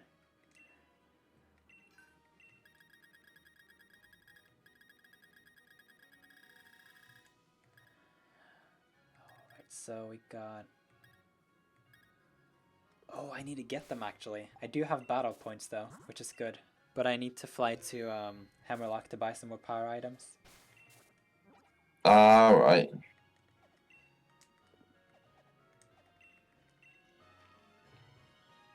Then I need to find my clicker. I have a hand clicker whenever I do breeding or EV training and things like that. It's just so much easier to just have a number like that to help me out. I see. Whatever makes things easy for you. Just goes to show the flexibility of Pokemon Sword, really, that you're not restricted to just one way of doing things. Yeah. Let's see now. I got speed. It's gonna grow on speed.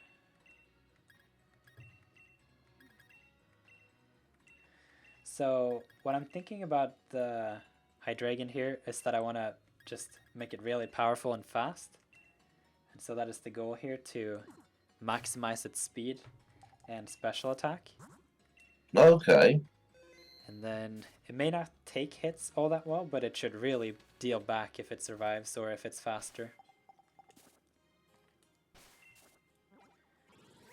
Whenever I would have Hydreigon on my team in Pokemon Ultra Sun, Ultra Moon, it would always be such a good revenge Pokemon to just like bring out whenever another of my Pokemon faints and then just do damage.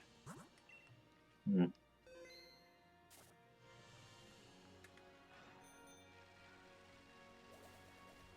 What were you about to say?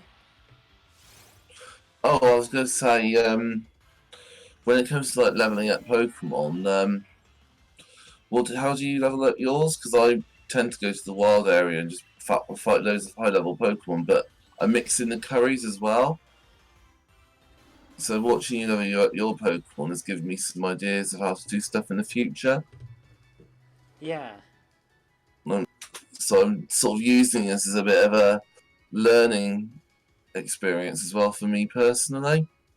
Yeah, I understand. So when I level up Pokemon, I would say the wild area is just perfect.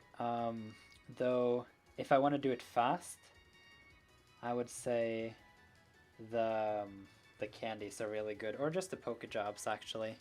But the Pokéjobs are more like if you want to just wait it out over a longer period of time, and you want to do it for a lot of Pokemon at the same time. Oh, right, okay.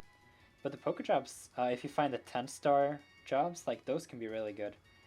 And I just messed up on my EVs already, so I'm just gonna use some berries to prevent that. Let's see now. Isaiah Jackson says Fast Boy. And Divino Gaming says I need Pokemon from Shield. And Shiny Hunting Dalmice. I think I have the best luck. I got a 5 IV, 4 and Ditto from a surprise day the first day I got the game. Wow, it's pretty lucky. Okay, so Sudowoodo gives defense EVs, which is not what I need. And so I need to use some berries to go back on that.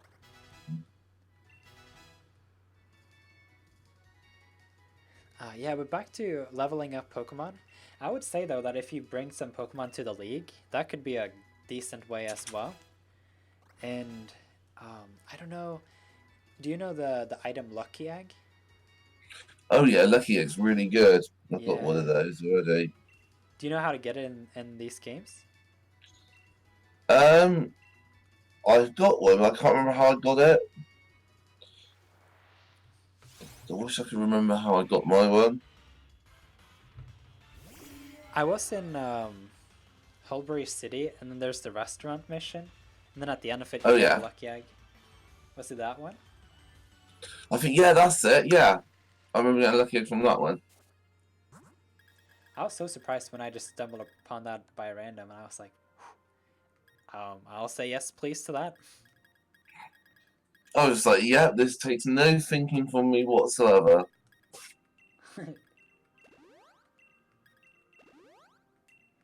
Alright, so I messed up on the EVs. I knocked out a Sudowoodo, which gives 2 EVs in defense. I haven't applied the speed or the anklet, the power anklet, which will drastically increase the speed stat of these Pokemon. But then the Quillop Berry here is just to reverse that effect from the Sudowoodo. So I was so in the conversation that I forgot what I was doing. And so the next step here is to find a Pokemon that either gives special attack or speed EVs. It doesn't really matter. Just need one of them, and then I'll do the training real fast. Usually what I do is to find Maractus for special attack, and then yeah, also if this gets too technical, I'm sorry, I'm just kind of thinking as I go also. I'm gonna train up a real good Pokemon for you. Alright. Oh, here we go. There's no doubt about this, but let's just double check it. Here we got a no, not Shedinja, we got a Ninjask. I think it's 2 EVs in speed. Yes, indeed. Alright, let's get the clicker. And here we go. So, if it's... Let's do this. Yeah, let's do this. If it's 2 EVs from the encounter and 8 EVs from the power anklet, that makes it 10. With Pokeross, that makes it 20. So every encounter, I get 20 EVs. Okay. And how that works is that at 252, it will be max. And that will give us an approximate of 30 extra points in speed at level 50. Oh, awesome. So usually, like, how effort values, EVs, is just like the potential of the Pokemon. So if you just battle random Pokemon, then the potential will be pretty even among the stats. But how it works if you, like, very consciously battle specific Pokemon is that, for example, Ninjask, which is a Pokemon that's really fast, then your Pokemon will get some points in like speed, and then they'll add up. Oh, definitely. Ninjask is much needed. Yeah. So then that's like the concept behind that. Like if you knock out a fast Pokemon, you get some EVs with speed, and then, for example, that's just how we do it. Don't know if that was the best explanation. I'll get around to make a video about it eventually. That'll like lay it out more clearly, but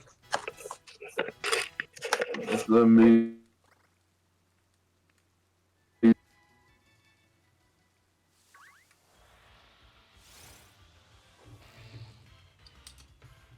hello?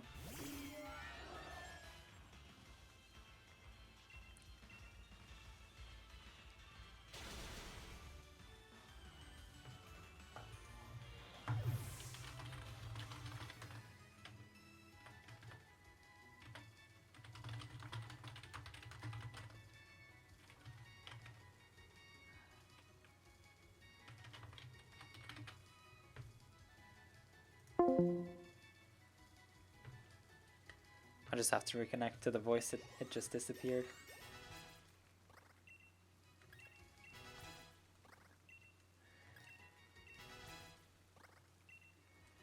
Lumion says, once I have both games, Fast Boy, that's true. Yeah, we got through those already.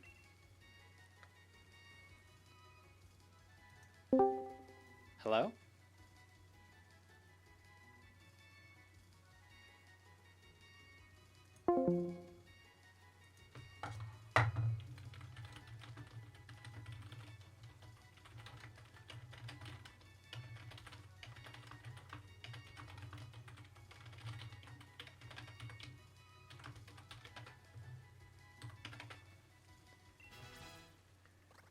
So what I would say though with EV training in the wild area is that you get a lot of experience while doing it.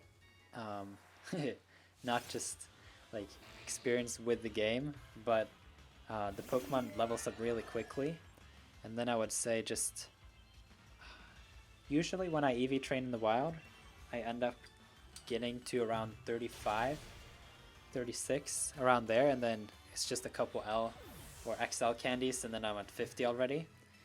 Though with Hydreigon, it won't evolve until level 64. Let's see now. Hello?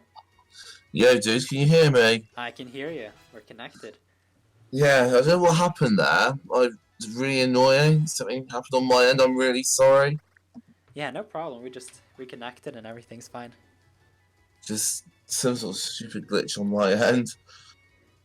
It happens. Like with my software in the beginning, it just... I think I'll have to edit the live stream afterwards and like cut that part out because that was just like 10 minutes of trying to figure out the sound.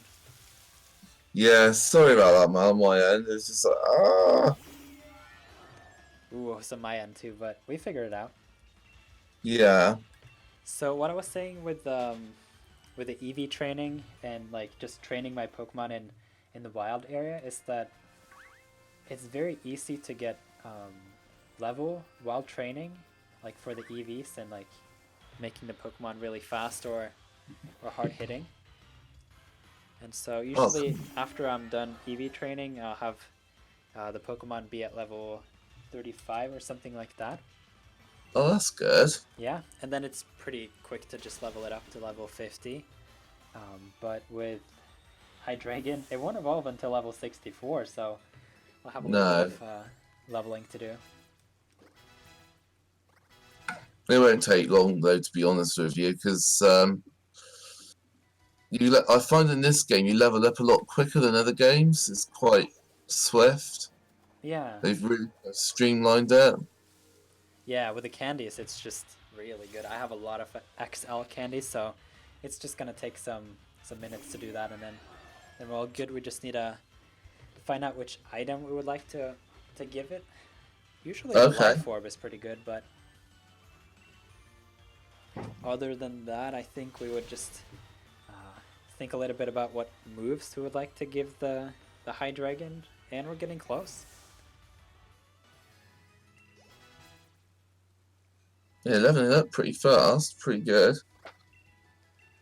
I love the wild area. Yeah, it's perfect. And can you imagine with the expansion pass, we get more wild area. Like that was the only thing I felt missing in this game, was more wild area, and it's getting in the expansion pack. Oh yeah, we are, aren't we? Ever get more wild area? Yeah, the whole like I think I may have misunderstood this, but to my understanding, the whole expansion pack is the new wild area. Yeah, it is. Yeah. No, I read that as well.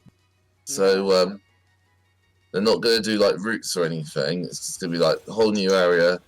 It is the wild area. So they've expanded. They haven't just expanded on it. They've like really expanded it. yeah, with both expansions. It's really an expansion, quite literally. Like, hey, here's more wild area. It's those legendaries. I can't wait to see what they do with the legendaries. But I was thinking about this actually with Galarian and Slowpoke. They're not really telling us a lot about what it evolves into. So I don't think it'll necessarily evolve into Slow King or Slow Bro. I think that it'll be a completely new version of Slowpoke. Oh, that's a good point. I saw a video discussing how you can't see Cloyster at the end of its tail. But didn't Yeah, they say Galarian Slowbro though? I'm not sure. They said it'll evolve. Not sure if they said Slowbro or Slowking per se, but maybe there'll be an evolution in addition to Slowbro, so an evolved form of Slowbro. Whoa, that would be Maybe. really strong though. Slowbro already is a pretty good Pokemon, but a Slowbro evolution? That would be really cool. We did have Mega It'd be Slowbro, but brilliant. yeah, I like that idea. Game Freak have certainly thrown us a lot of curveballs in this gen already. I mean, who'd expect an evolution for Corsola, for instance? That's nuts. Do you know if the item Aviolite? I was thinking more like Life Orb. I'm with you on Life Orb, if I'm being honest. Yeah. So when Corsola got an evolution, then the Aviolite item, if you give that to Pokemon, the defenses are increased by 50%, like both Yeah, special defense and defense, and having a Pokemon with base 100 and base 90 in defense, given a 50% boost, it's crazy. it is crazy. Yeah. But yeah, I agree. I was very late on discovering a lot of new Pokemon in this game. I thought that was very fun. I deliberately didn't look at any spoilers or anything, so a lot of these brand spanking new Pokemon, like I had no idea about Nickit, for instance, the fox, and Yeah, about I was just like, oh my god, that looks like a fox I've seen down the road, running exactly. across the road. Whoa, how was that like So for you? Like, I know we talked a little bit about that last time we talked, but like, what are your thoughts now on having these games being based on the UK? oh, I love it. Every time I go out, I'm just like, I recognise that from Pokemon Sword. I recognise this from Pokemon Sword. It's just the tiny little touches. I mean, in Motostoke, there's a red letterbox. Of course, they're everywhere in England, so it's just nice little touches like that I really like. Yeah, And the opening town of Wedgehurst, it looks like a town that's not too far away from me because I live like in a rural area of England, so I live like in a small town. So um, it's really awesome actually, just nice little touches like that. And I try to think, Wyndon is London. That's all I can say. Wyndon is just blatantly London.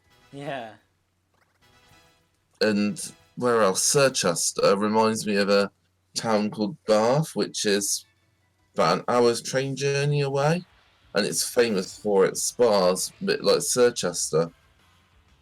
And that was just a nice little nod. yeah. Man, you must have such a good starting point to like really analyze these games and see where they found the inspiration for things. Definitely, yeah. And a lot of like the language they use in the games, they've taken some English dialect, and I was like, oh, I recognise that slang. I recognise like the sort of outfits of the police officers that you fight against. They look similar to police officers that we have in our country, have in England, Whoa. and like the schoolgirls and schoolboys, they look similar to uniforms that kids wear in England as well. So it's tiny little touches like that that show how well Game Freak have done their research. I haven't thought about that at all. Like the how those people in this region are dressed like. That it's actually true to how the UK is like. Yeah, a lot of it's very true to life in Galar. And I remember once I was travelling up to Scotland to see my mate, and I messaged another friend on Instagram. I was like, I took a photograph like of the countryside, and I was like, "Welcome to the Galar region. Look forward to playing this in November." Yeah. Wow. I don't think they'll ever make a region about Norway, so I don't know what that would be like to have Galar based in the UK. I hope they do make a region based on Norway because they could mix because there's that would just be really nice. I mean, I'd really like to see them do Norway. Like judging from photographs I've seen of like the fjords and like the countryside, I think Norway would be a really good shout, and I think Game Freak would do well to look at that as a future one. Yeah. I And think, yeah, sorry. they could mix. That's all right. They could mix it up with like Sweden and Denmark maybe because aren't they quite close to you as well? Yeah, exactly. Yeah, we're bordering to Sweden, and then there's a small ocean in between Norway and Denmark. But Denmark's like really, really close to Sweden. Yeah, because they could easily like merge like those three countries like together, have like a whole Nordic region Yeah. with like myths for like the Legendaries, for instance. They could have like Nordic Pokemon. Yeah, but did you know they already Pokemon X and Y was like inspired by Norse mythology. Like that's at the core of X and Y. But they Oh, put that okay. in but they put that in the France region. So there's no Oh, they just sucked out all of the interesting things in Norway, put it in the France region, and so I don't think there will be a Norway game. they could do like Ragnarok maybe. Oh. They could have, Whoa, hang on. yeah. Because there is a connection between Vikings and Europe. You know what would be really, really cool? In X and What's Y, that? they talked so much about the war 3,000 years ago. Yeah, That's kind of like, hey, the Vikings back in the day.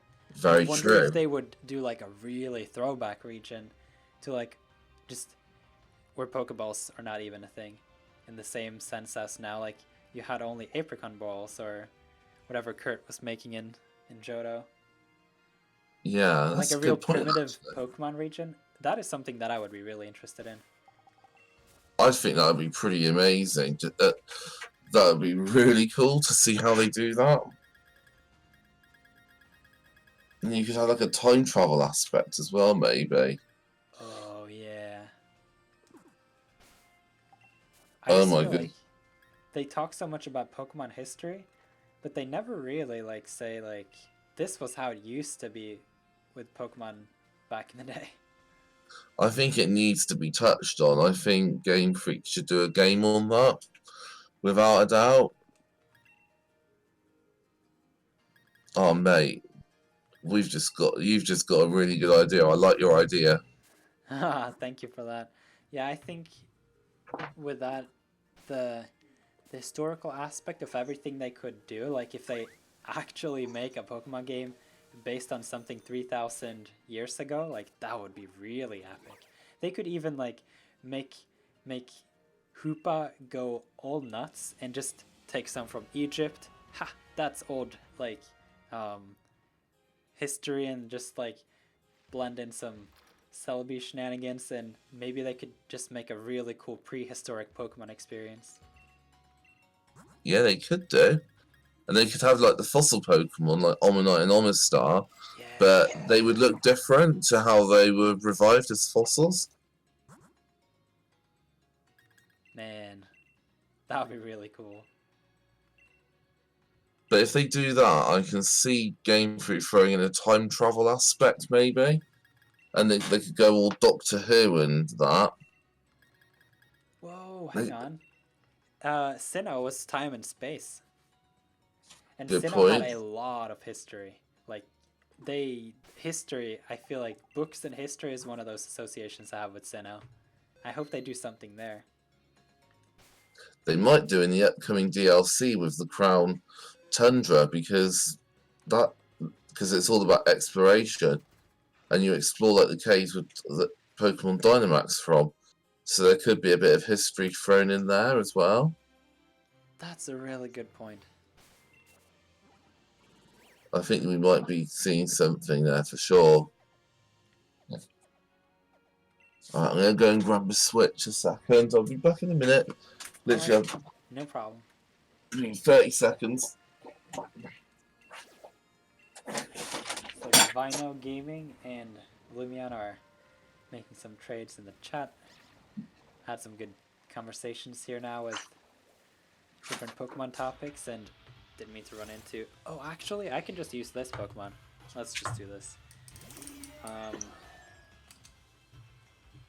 And I switched the items for these Pokemon, so even though I've maxed out my speed EVs, I would still be getting 16 EVs per battle now with Yamask for special attack, and so how many times should that take? 16 times not 10, maybe 16, is it? 16 by 16? Something like that. I'm just gonna keep track with my counter, and then eventually we'll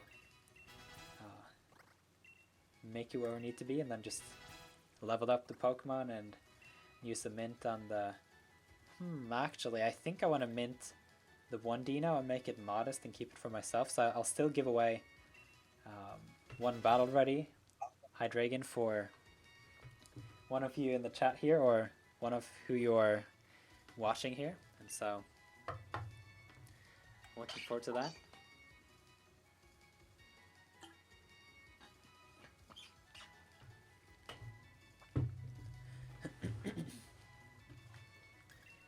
I would also say with Pokemon Sword and Shield, I'm very happy with how they have done the level up system.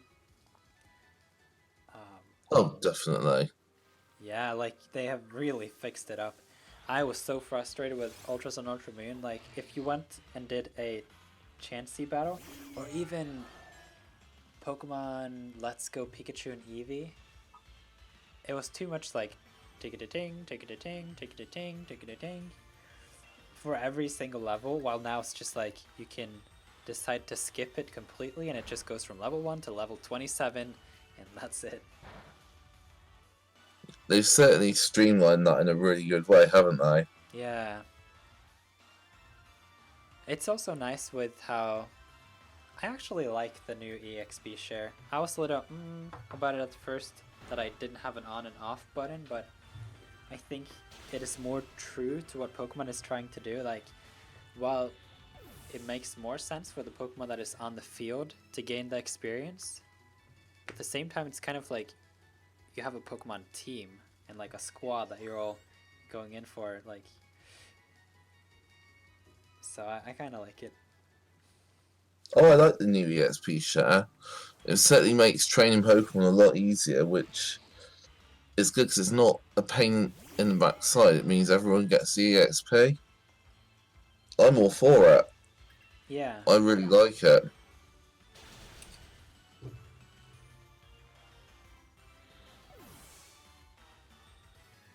Togepi wants to learn the move Yawn. I don't want Togepi to learn Yawn. Oh, and Lumion in the chat, don't worry about the like, if you want to just make trades in the chat today, no worries. Like, it's usually yeah, I'm all for some trades in the chat. Like, I have set up the Discord server for people to connect there, but I would say I'm very fine with it today. Though I know in the past I've been very strict on like, hey, don't trade in my chat, because it's just like, if there are 30 people watching and a decent amount of chatting, then it just gets really busy in the chat for no reason when trades can be done elsewhere. So yeah, that's really nice of you though, Lumion, for helping out with the trades. Sebastian says, is anyone willing to trade me some sword exclusives? I can give shield exclusives. If you can't, then that's totally fine. Yeah, that's awesome. Like, help each other out in the chat. That's fun. Though I would recommend you to head over to the NPC HQ if you want like a more long-term place to go to trade, etc.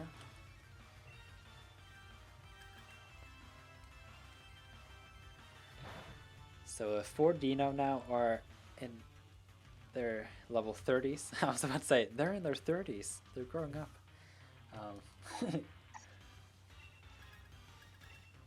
But it's going to be about 15 more Shedinja before they are fully EV trained, and then I'm excited to level up, learn some moves, give an item, and then trade them away.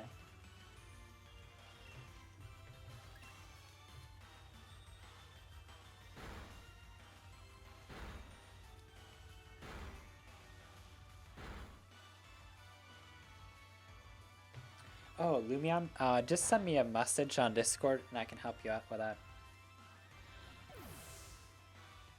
There is a backdoor, but I don't talk about it that much because it's just, it'll give me so much work for no reason.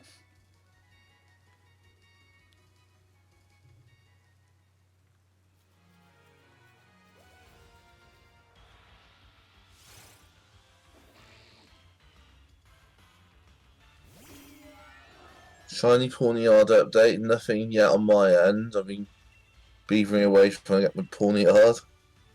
Yeah, how many eggs have you hatched now? I'm on my 150th. Whoa. Do you use your phone to count? I've just been counting in my head. I sort of got like a little mental note of it. Yeah. So I've been doing them in batches, like a batches of 5. Oh, right. Yeah, that's so smart. I've just been counting from there.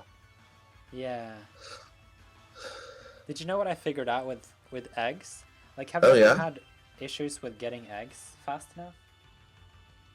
No, not really. I've had no issues with eggs, thankfully, getting them fast enough. Yeah. No, I've been using the bike quite a lot. I find that sort of quickens it up.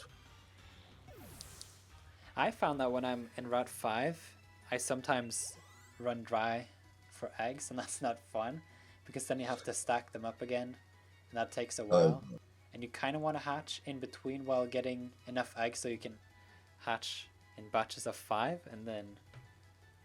Yeah, so I found that the lady on the bridge, if you have perfect odds for getting an egg, which is you have a Pokemon of 2 different OTs in the same egg group.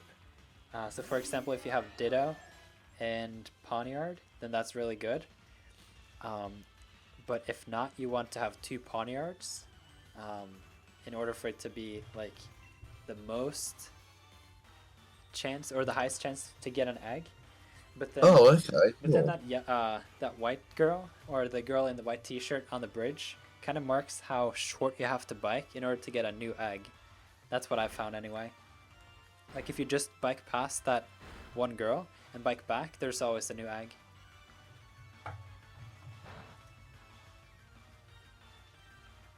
So I'm pretty good with the eggs, which is good, but I really want my shiny Pawniard soon, that's for sure.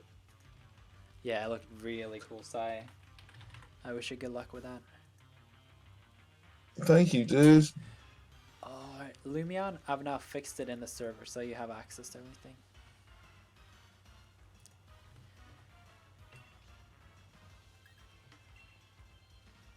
Yeah, but with hatching eggs, what I wanted to say was that, so I figured out that if I bike past that girl in the white t-shirt, when I have a Ditto and another Pokemon, which is just, if you have the Oval Charm, have you heard of the Oval Charm? I've heard of the Oval Charm, yeah. Awesome, yeah. So with that and just like two Pokemon from different trainers, then that's the earliest point you can get a new egg.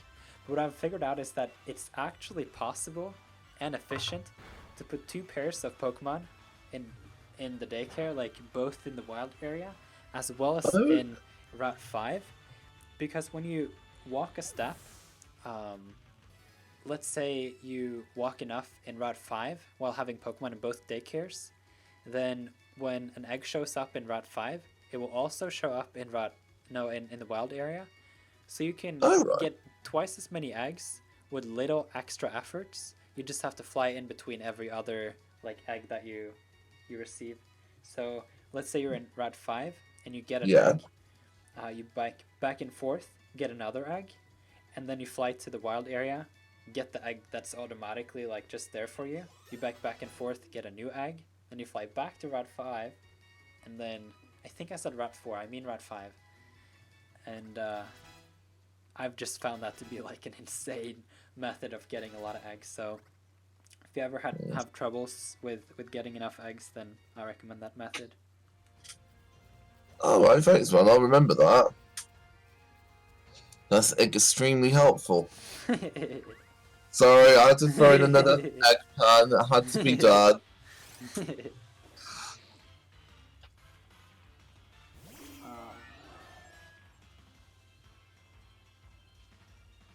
You're welcome, Lumion.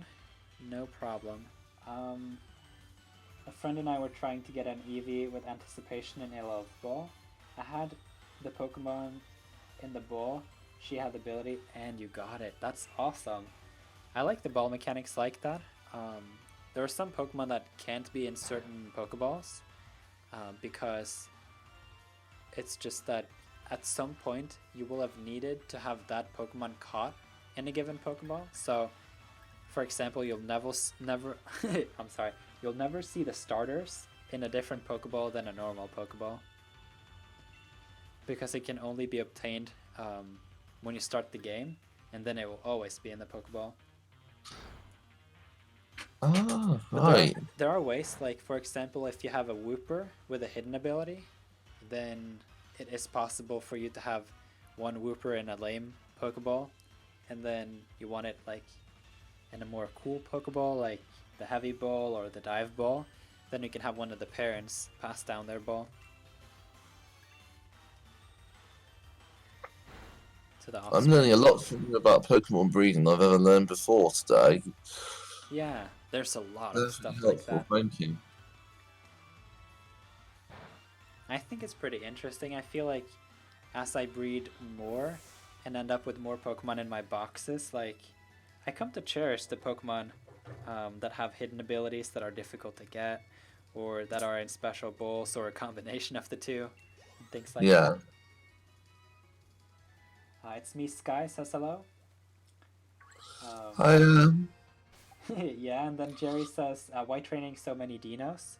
Well, these are not just ordinary dinos. These are really good dinos. Like, these are going to be exceptional in battle, so that's the reason. I'm going to keep one from... well, I'm going to keep two for myself. I'm going to give one to my friend Darth, who's on a call with me right now. Hey, dude. And then I also want to give one of these battle-ready Hydreigon to someone in the chat. So stick around until the end of the live stream, then you get a chance to get one of these Hydreigon. I will give it a battle item, and so that's something. I saw I had some extra battle points, and so I'm just gonna get some life orbs and get it all ready for you. And so yeah, it's fun.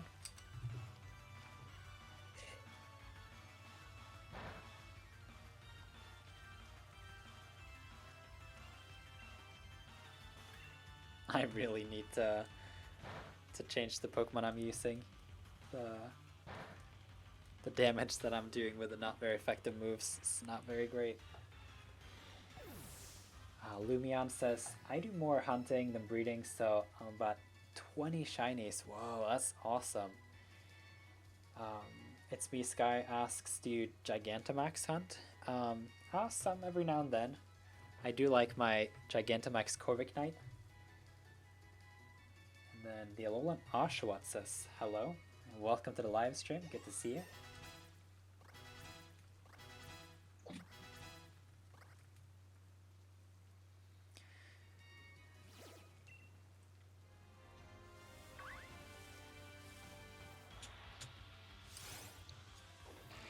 Maverick Gaming asks, what's the build for Hydreigon? So currently I haven't thought too much about the moves. I feel like Hydreigon is just one of those coverage Pokemon where you just slap on whatever moves you need to round out your team.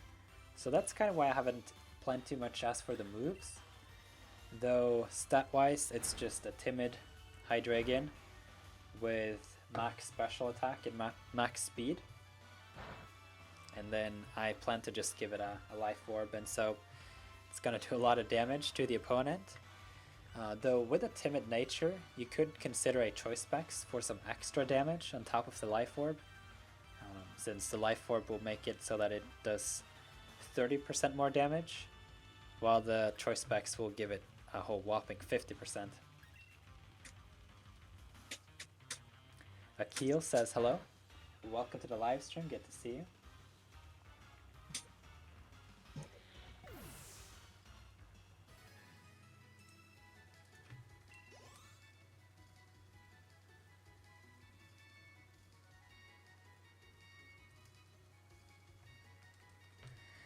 All the Dino are currently at level 35, slowly finishing up the training here. I'm at 8 encounters, I need 16.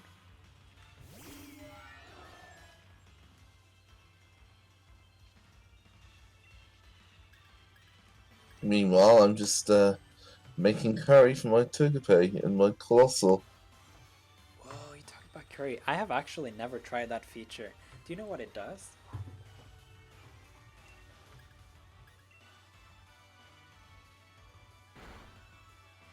Right, let's see how this curry comes out.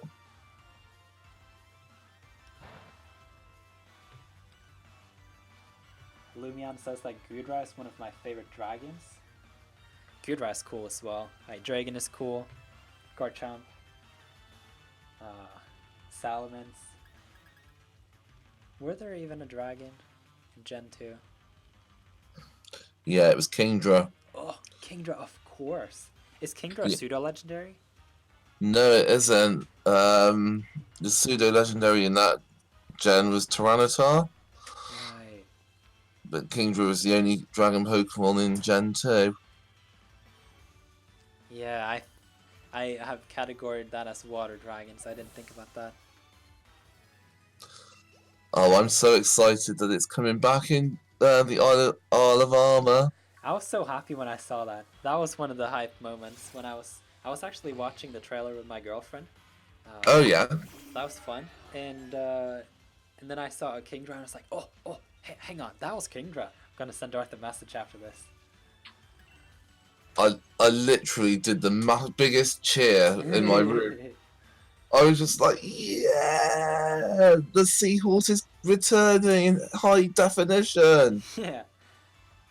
It was so unexpected too. Like when we went into watching that live stream, like who would have thought that we would get free updates for the game that allowed us to send over Pokemon from previous generations added on because of their availability in the expansion pass. I think there's going to be brand new Pokemon thrown in as well that we've never seen before. So I think Gen 8's Pokedex has not been completed yet, not by a long shot. More so than the Legendaries? More so than Legendaries, yeah. Easily. I think we're going to be seeing a lot more like the regular Pokemon. Whoa, do you think Thievul would get an evolution? I think so. I think all those beta Pokemon that were leaked last year sometime for Gold and Silver. Yeah, I remember we talked about that. That was so exciting. Yeah, you remember I said at the time I wouldn't be surprised if any of them end up being different forms. I still think that. I still believe that there'll be some representation from those Pokemon in some capacity. Yeah, that's such a good observation, and like, man, I thought that was so exciting when you shared your thoughts on that, because it had not even crossed my mind that that would be the case. I mean, we got Farfetch's evolution, Surfetched. I mean, that's one good example. I mean, yeah, it looks a lot different from the beta design, but it's still referencing the fact that it was an evolution of Farfetch'd. Yeah. I'd love to see an alternative evolution for Seadra, because the prototype Kingdra looks more like Seadra itself. So I can see there being Galarian Kingdra, maybe. That would be really Well, cool. actually, yeah, maybe working coexisting alongside a normal Kingdra. You know what? They just showed pictures of the models. Like, oh hey, you'll be able to send over Kingdra. But to my knowledge, how it works is that if Vulpix, normal Cantonian Vulpix, is available in the game, that means that we can Yeah. also send over a Alolan Vulpix. Oh, yeah. Do you think that it's actually possible that there is a Galarian Kingdra hiding, and that they just tease us in an indirect, funny way about it? I think so. I think there's Galarian Horsey and Galarian Seadra evolve into a Galarian version of Kingdra. I genuinely believe that. That would be such a cool surprise. Like if they make some more Galarian forms, and that's actually the case. That some of the Pokemon that they've teased are coming back. They're actually coming back as Galarian forms. Well, the thing is, as well with Kingdra, they might have just put Kingdra thrown in there with the fact that, oh, you can get this from Pokemon Home, Yeah, and exactly. then the Galarian Horsey, And because it was interesting yeah. to see Horsey. Yeah, man, I really am, like, that would be my one wish for these expansion passes, that there will be a Galarian Seadra line.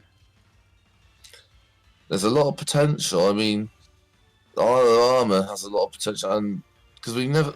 Oh, I was going to say Galarian, but there's potentially Galarian Poliwag, maybe. Yeah. And there's Pokemon from Gen 4 that were not really touched, so we could have Galarian Starly, potentially, or Galarian Gibble, or so, just examples.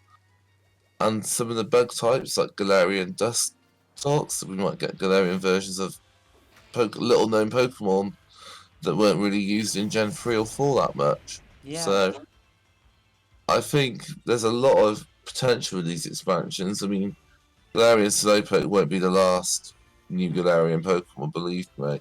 Yeah, I have something I want to pick your brain about. So, given your context on the UK, are there some Pokemon that are just obviously missing a representation in Sword and Shield that would just fit very well with the UK region? That could be made into a Galarian form or sort? I think for the most part, most of the Pokemon have been pretty much picked, but one Pokemon I'm surprised wasn't in there was, well, I knew we had the snake in Silicobra, but I'm surprised they didn't make it an adder, because adders are like one of the only venomous snakes. Well, it's the only venomous snake we have in the UK, and I'm surprised, and it's normally associated with Britain. So I'm quite surprised that we got like a sand-based cobra instead of like an adder of some sort. Yeah. Galarian Survivor? Or maybe and a cow as well. I would love to have seen a cow, because they're really common, like on our fields. Especially where I live, there's cows and sheep everywhere. Yeah. Like in the wild. Wooloo? So yeah, Wooloo, yeah, you could set as representation, a good representation, but I'm surprised they didn't pick out cows as well, because you see them a lot in rural England. But for the most part, I think a lot of Pokemon were really well represented. Yeah. In the most part. I was going to say pigeons, we get loads of pigeons, but that was already been done with the Pidove line in Gen 5. Yeah. But they did well with like Corviknight being like a raven type thing. That's Yeah. quite a good representation. We have two birds actually here in Norway that are very similar to Corviknight and its evolutions. Oh, I nice. think that's just how bird life works. Like, the UK is so close to Norway in like air distance that I think we have a lot of the same birds. I think we do. Yeah, yeah, you're right. There's this one bird. But It's I've called noticed. a bluefinch, I think. Let me look that up. Yeah, what were you about to say? Yeah, what I was thinking was, um, they didn't have a crown-based Pokemon, but they've already added it in with the Pokemon from the Arctic tundra. Yeah. So good to get that representations in as well.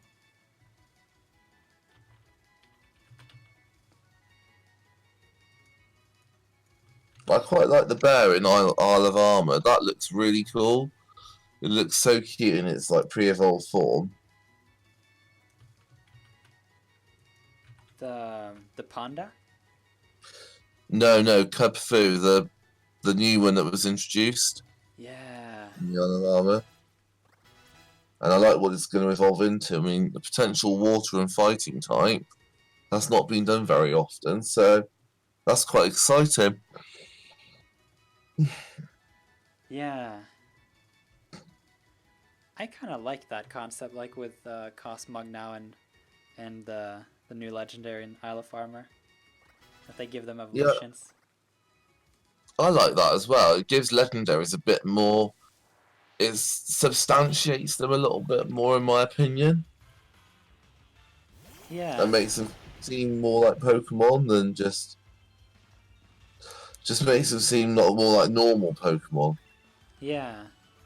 But it's still a rare Pokemon, so you treat it that way. Yeah, yeah, true. I'm excited to train up my Cubchoo. That was the name, right? Oh, Cubchoo's so cute. Yeah. I love Cubchoo.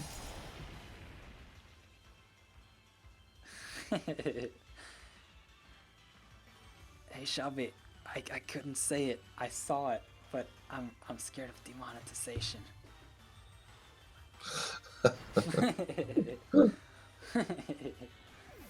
I'll send you the Latin name. Here's the Latin name. But I saw that Shelby also posted the full name. Joel says, I love you so much, bro. And then a lot of hearties.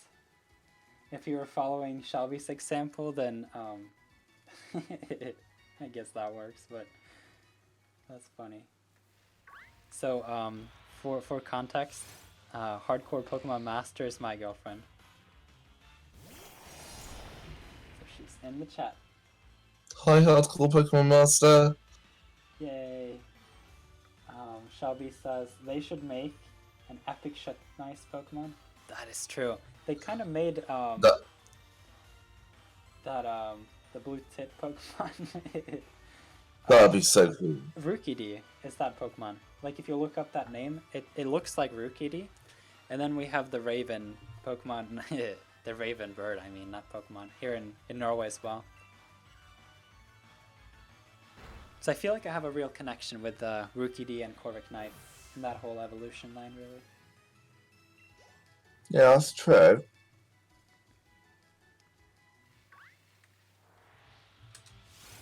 I like that I can like look at local animal species that are like local bird, and then say like, hey, that's from where I live.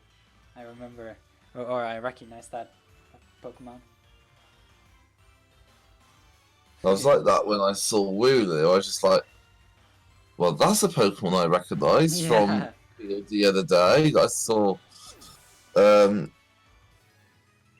I love Wooloo. Wooloo's design is so cute. Woolly for the win. Have you considered shiny hunting Wooloo? That's when I'm considering, yeah, when I'm definitely going to consider, for sure. Okay. and then Dreepy, I suppose, from the Gen 8 decks. Yeah, that'll be one of the ones for the Gen 8s. There's another one I want from Gen 8 as well, but I haven't quite decided. I don't like the starters shiny forms at all. I'm not really convinced by them. Yeah. I don't really like them that much, to be honest. I don't think Inteleon looks near as badass in his shiny form. Yeah, with the shiny form, you kind of want to emphasize what they are cool about, or true. like show a different side. I think Inteleon could be really cool with a different color pattern, because it has like the whole sniper, like scary, like fast hit, like Pokemon. I feel like it could do something there, They could do, yeah. especially with the whole sniper and the Gigantamax form. Oh, the amount of memes going around about Inteleon's Gigantamax form. There was a lot going around about that. Yeah, I love whenever there are trailers like that, or whatever media, and then it just sparks a whole new meme format. Shelby says hi, Darth, in the chat. Hiya, Shelby.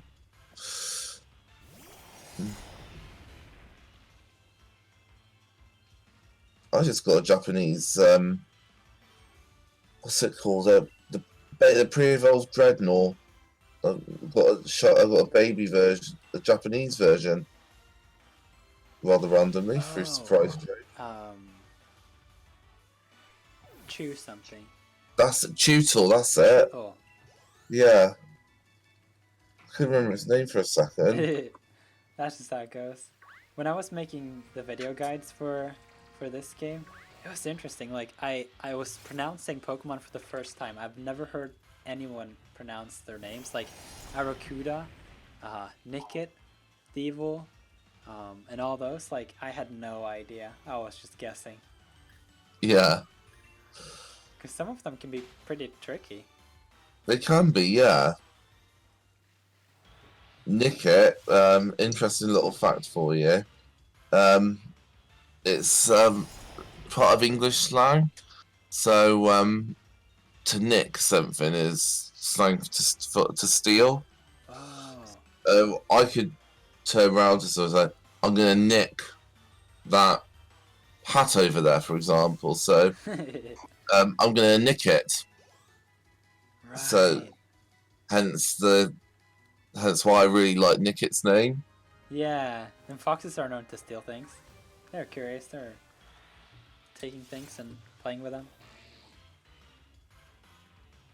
But Nickit's such. I've got a friend who's only plays Pokemon Go, and I said to her, "You've got to see this Pokemon. She really likes foxes." Yeah. I showed her Nickit, and she was like, "I can't wait till Gen 8 comes out on Pokemon Go now." I said, "We'll be here for a while, but that's what you got to look forward to in maybe 2 or 3 years at a time." Yeah. I like Thievul, the evolved form of Nickit, because it kind of reminds me of Dick Dastardly from Wacky Races with the twirly moustache, whisker look to it. And the mask as well, the mask on it reminds me of like a stereotypical burglar, like with a black mask covering their face. That's funny. I've received a lot of comments on my how to evolve Nickit into a Thievul video of people being upset about the evolution.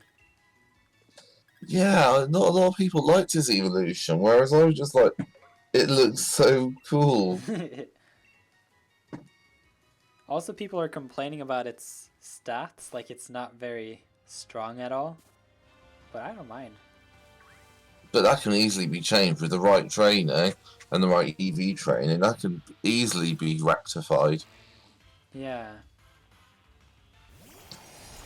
Oh, I just got a Glaceon for a surprise trade. Ooh, that's a pretty good Pokemon. Oh yeah, definitely. Considering I haven't got a Glaceon yet.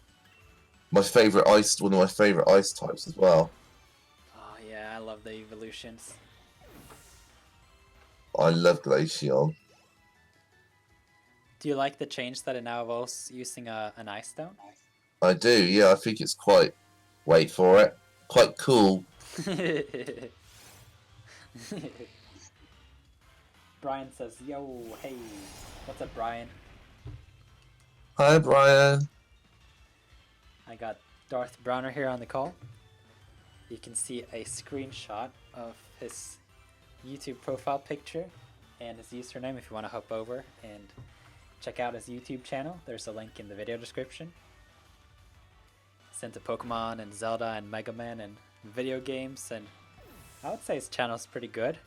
I would say the audio quality is on point. I like the different games you play actually, Darth. Oh, thanks, man. I'd Yeah, like a to lot of keep the it games I've never varied. heard of. I'm like, whoa, I'm interested in just like seeing what this is all about, and then play the games to give a pretty good impression of how the games are like. So I like that. Cheers, dude. Thank you.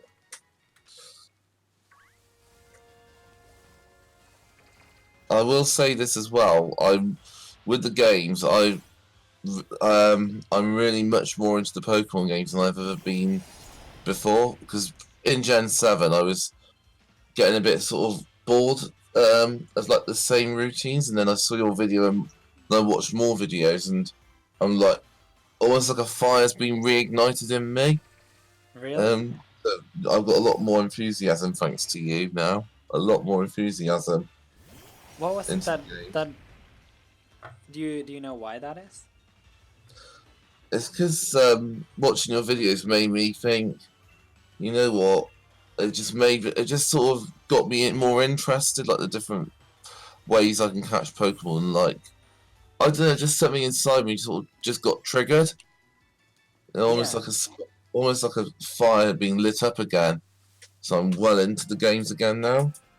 Man, that makes me so happy. That's one of my goals for this channel. To just promote the spirit of Pokemon and just have fun with the games.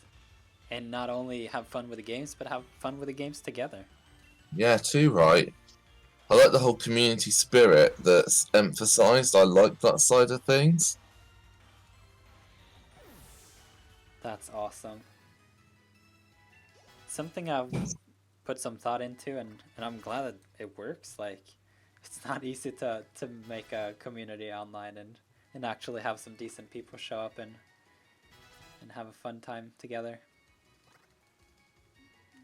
When I was on Discord, like looking for some Pokemon that were in Pokemon Shield, there were a couple of guys that I was talking to, and they sort of messaged me like, "Have you got this?" And I was like, "Yep, I've got that." So I was able to help them a little bit more than before, and it felt really nice and fulfilling. Actually, I really enjoyed it.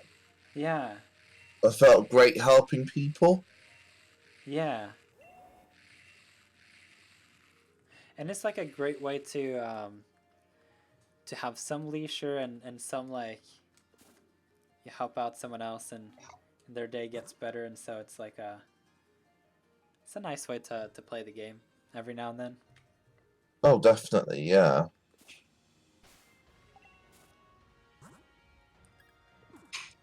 Alright, so I have now almost EV trained the Pokemon fully. I only got a few more encounters left to do, and then Okay, it's just a little more leveling. I need to teach the moves and get the items, and then we're good. sweet. Still no Pawniard on my end either. I'm going to be getting one. By hook or by crook, I will get one eventually. Yeah, I'm hell bent on it. I wish you good luck with that. I want to give you all the shiny luck I can Thank pray you. on you.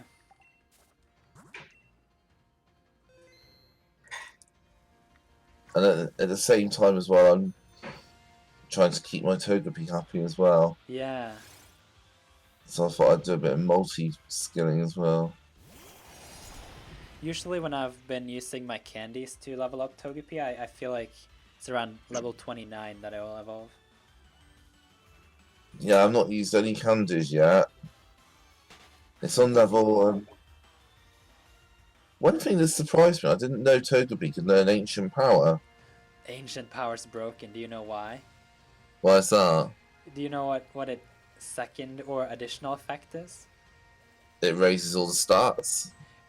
Do you know what the percentage chance of that is? 50? It's Is that actually it? only 10%. Oh, is it? I thought it Yeah. was 50% Oh, raising. yeah, yeah. It will raise the stats of the Pokemon 50% stronger. Oh, that's it. That's what That's I was right. getting from, But yeah. for it to happen, it's only a 10% chance. But now in Togekiss, Uh, but it has the Serene Grace ability, which doubles the chance of additional effects on moves.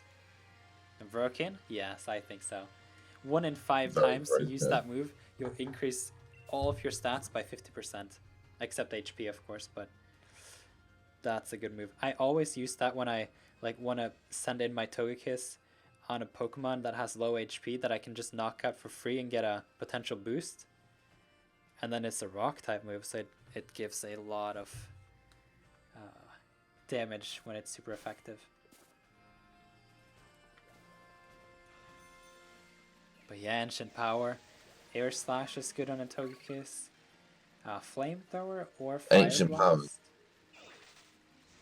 I'm giving my Togekiss like ancient power, and I'm going to use PP Max on it because I like ancient power. Yeah, yeah, that's a good way to go about it.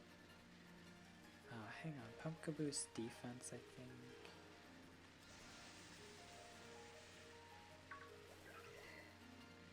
Ah, there's the Wobbuffet. I don't even have to look that up. Well, actually, I want to look it up. I think it's 2 EVs. Let's see now. So I think maybe now that the live stream has been going on for 3 hours that I'm gonna just finish up the Hydreigon and then maybe we can have a battle some other day. Yeah, battle another day will be really good. Yeah. 3 hours already. Wow. Yeah, it's crazy. We've been here since 4 p.m., 3 p.m. your time.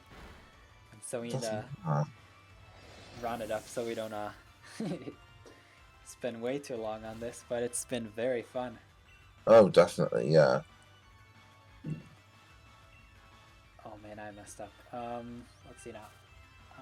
Rex says, "Hi, I think Zamazenta is better than Sashi, and please don't kick me from the stream. You're very not open, but you're very welcome to have your own opinions, even though they are wrong at times. Like the Zamazenta better than Sashian. I'm just kidding. What is your favorite legendary? I would say Zacian. I really like, but just in general, I think Giratina. What about you, Darth? I'd say Rayquaza is my favorite legendary because of the fact it's got an amazing design, and I like the whole mythological stance behind it, with it sort of being the one to quell like Groudon and Kyogre. Yeah. Yeah, that whole trio has a very interesting dynamic behind it. Feels very complete. Yeah, that's definitely my favorite.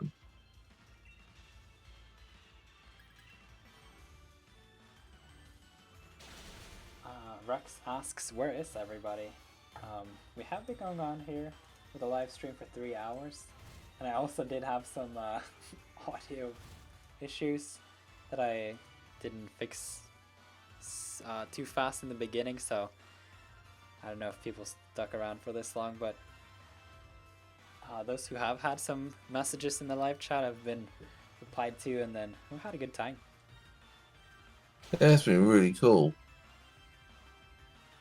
Rex says, no way, Giratina is my favorite as well. That's just how it goes. Pokemon Platinum for the win. Oh, Giratina is so cool. Yeah, and it's shiny. That's just perfection. I think I've got a shiny Giratina on Pokemon Go, actually. I'll have a look. Wow, that's amazing. That would be really cool. I feel like that's one of the few Pokemon I really would like to get in Pokemon Go at some point. Actually, as we were talking about Pokemon Home, I think I would be interested in getting more back into Pokemon Go when Pokemon Home comes out, because I can transfer them quickly into my Sword Pokemon game, and then it'll like be a more complete experience, I would say. Oh yeah, I think I can see a lot of people getting back into Pokemon Go once it gets released. Yeah, It was in February, so it's getting very close.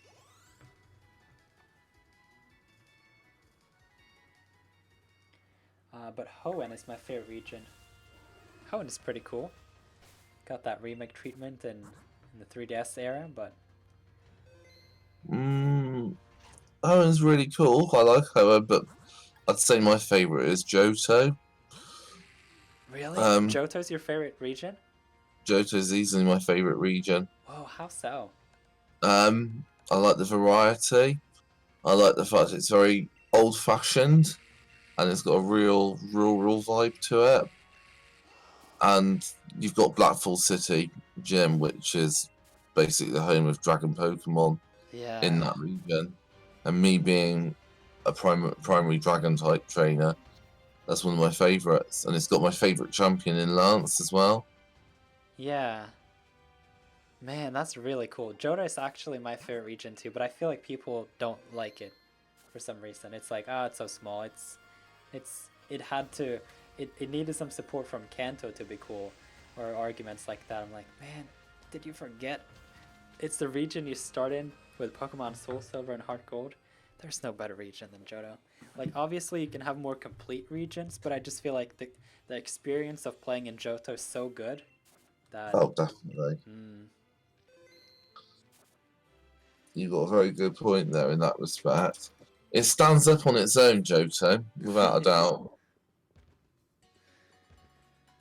Alright, so what I'm gonna do now is to just save the game, start using some experienced candies. They are now fully trained. They just need some more levels.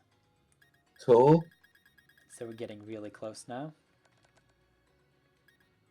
You can have a very special Darth Brown hatched Pawniard. Oh, yes, please. I would gladly say yes to that. Oh, man, I clicked the wrong thing. I think I'm gonna reset my game. I can't. I meant to use 3 XL candies and I used 21. That's not good.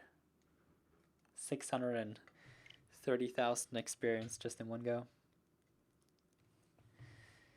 Mayo says I really like Sinnoh. And Rex says I really want Diamond and Pearl remix. Me too. Sinnoh's a really awesome region as well. Yeah, it's so complete. Like, I feel of all the regions, Sinnoh feels the most complete. As for like different, what would you call them? Biomes or areas like snow and. Definitely areas, I would say. Yeah. Definitely areas, yeah. And also in terms of what Pokemon were in the original Sinnoh remake. No, in the original Sinnoh region. It just felt like a really complete region in a way. I don't know how to explain it other than that. I know where you're going with it, but I agree. I know what you're saying.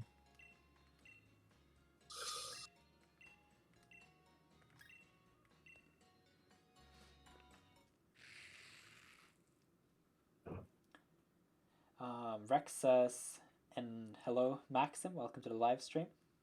Oh, yeah.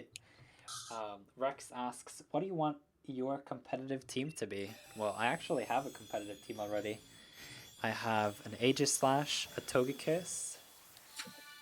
I don't remember the rest actually. Espeon, Rotom.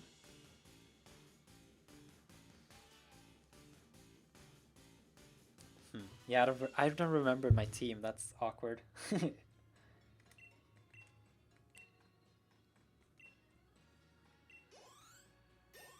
Dracovish, and I think that's it. Dracovish has surprised me. I'm very impressed with it. I was using it the other day just to test it out when I was training my Dragon Pokemon, and I'm very impressed. It's one of my favorite fossil Pokemon. Yeah. Did you use the Fish's Rend? Yes, I did. Yeah, That's broken. it is a bit for sure. Obviously, you have to be first, so in competitive, that'll be a little tricky as speed is like something that people really focus on, and so I don't know if Dracovish will be able to be that fast, but man, if you use it for raids or just things like that, it can really pump out some damage. It packs a punch. It makes easy work of a lot of Pokemon, Yeah. especially with its strong draw ability. Yeah, exactly. And then if you slap an item on top of that, it's just nonsense.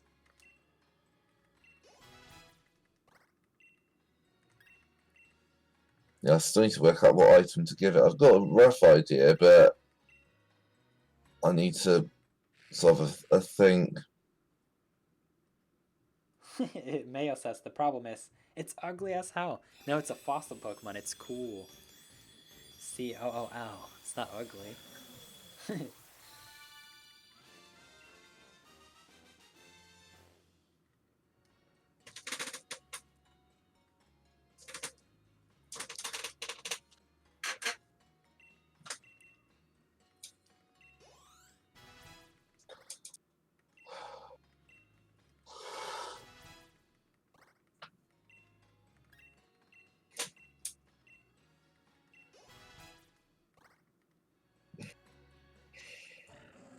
Alright, we're now evolving the second Hydreigon. Okay. Getting really close. Let's see now. Rex says, hey, what region do you think has the best music? Ooh. That's a tough one. Yeah. I That think is I'm a just really gonna go good on the... question, but a tough one. I think I'm just gonna slap the nostalgia button on that one and say Sinnoh. Think I'm gonna go with funny enough, I'm gonna go with Galar. I think Galar's got the best music. Man, that's a good choice. I've really enjoyed the soundtrack as we discussed earlier in this live stream. Yeah. I mean, there's some very good standout tracks, such as the trainer battle music, the wild battle music, the music that you enter when you go into Wyndon, Yeah. and the wild area music just in general. I wonder if there... we might actually have gotten some previews of what new music will be in the expansion packs. I'm excited for that new music. What I'd like to see from those games is maybe remixes of old tunes, which I think would be really cool. And I'd Whoa. love to... When you played these, when you played Pokemon Sword, did you feel like they kind of sprinkled in some recognition of some older songs? Definitely. I couldn't put my finger on it, but I feel like there was something going on in the first town. What's it called? Wedgehurst? Wedgehurst, yeah. And then the first where your home is... I don't even... Postwick. Yeah, Postwick. I was thinking Litwick. That's not correct. But yeah, that was just... There's some Gen 3 mixed in there. I don't know what it is. I felt that there was a little bit of I felt Gen 5 vibes as well from some of the music, Really? in terms of the upbeat nature of some of it. Yeah. I know what you mean about the Gen 3 vibes, I get that, but I felt with some of it there was some Gen 5 as well, like in some of the tracks. Yeah. So did you say earlier that you have been playing some Gen 5 recently? Yeah, I love Gen 5. Which version of the games do you have? I had Pokemon Black 2 and White 2. Yeah, so you have them both. That's awesome. Yeah. I've really wanted to get either one of those with an American copy. Because I have Oh, a yeah. 3DS capture card that is an American capture card. Oh, nice. And that would be just fun to play in live streams or something like that.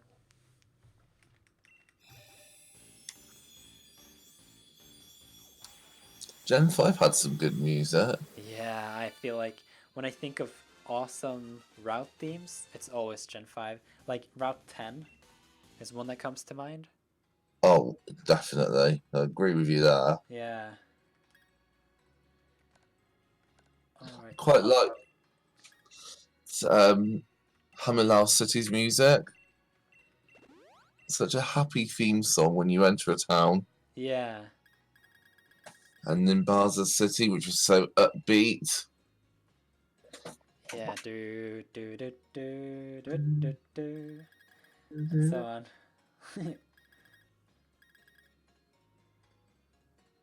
This Zigzagoon is being very naughty. It's attacking my Togepi. How dare it? Oh, it's not good. No, I'm going to bring in the pain with Colossal. Gonna do some uh, retaliation. Oh, definitely. I love my Colossal.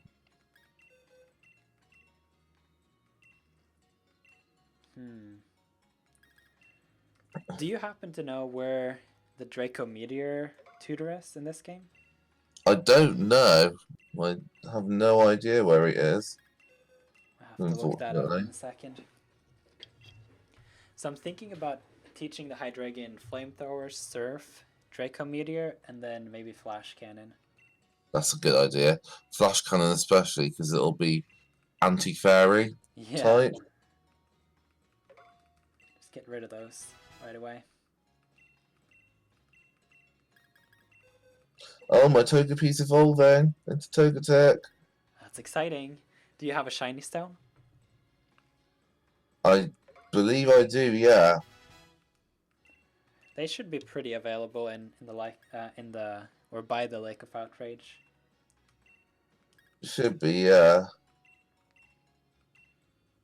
I found that when I'm biking around there that some stones may reappear every now and then. But Oh, then right.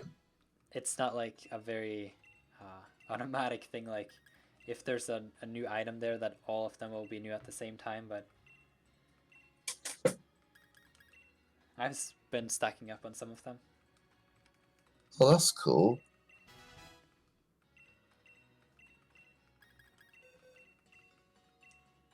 Man, it's getting close now.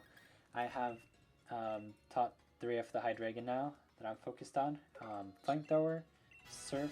Oh, Ice Beam is a really good one too. Man, that's difficult. I suppose you can all change the movesets of your Hydreigon as you see fit on your team. Yeah, sure. But let's see now. Oh, Dark Pulse is really good too.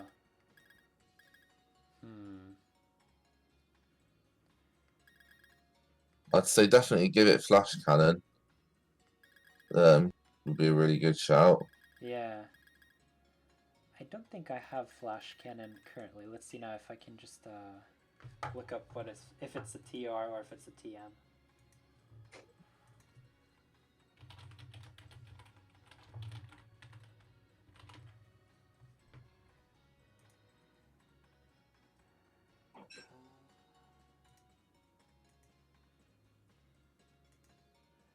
Flash Cannon is... Whoa.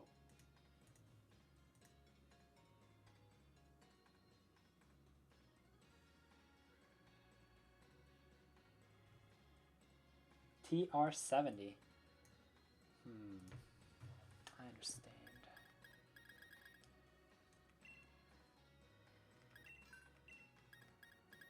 So if I scroll down here, just double check that I don't already have it.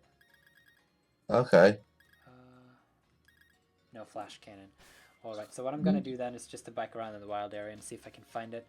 There's a decent chance that you can find it. There are 7 trainers or 7 people who sell TRs for watts. That's how I got my version. My Flash Cannon. Then they should have 5 moves every day, so if there are 100 TRs, then you have a 1 in 3 chance of getting it. Right, not this Yay. one.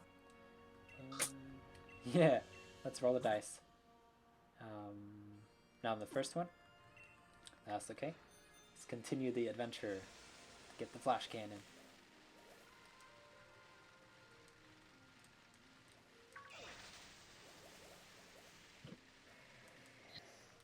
So then we're soon gonna get to the trading. I can help you with your Rhyperior.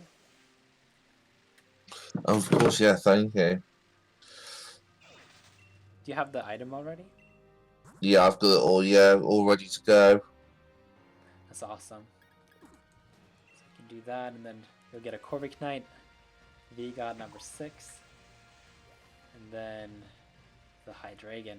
So I hope that will do a lot of work for you on your team whenever you decide to Yeah, use the thank you. Hydreigon, and then Is there anything you want for the Corviknight at all? so you offered me one of your Pawniards. Yeah. Very excited about that.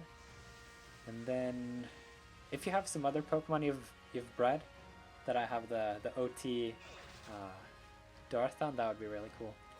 I'll have a look, see now.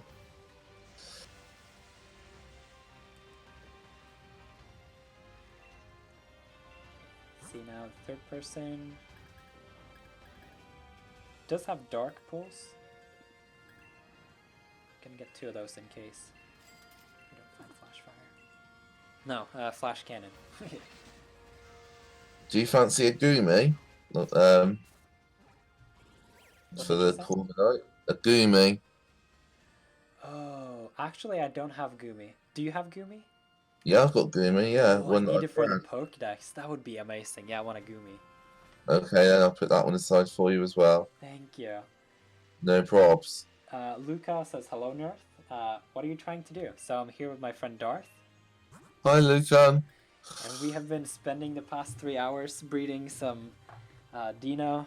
Well, Darth is trying to get a shiny Pawniard, and then we're just hanging out, having a good time. And then I'm training up these Dino. I'm at the very end now. They are level 64, evolved into Hydreigon. I'm gonna go get some life orbs for them. And then the only thing left now is just to get Flash Cannon and then find out where the Draco Meteor Tutor is, and then we're done. So it's been very fun. I've been looking forward to this live stream for weeks now. And It me. finally happened.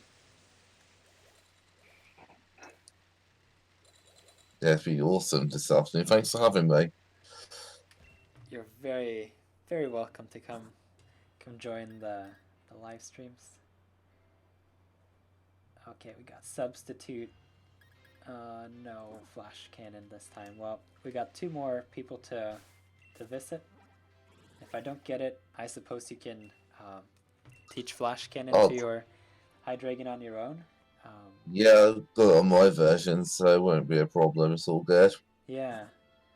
Let's see now. Not on the 6th trainer. There's only 1 in 20 chance that we'll find it in the last trainer.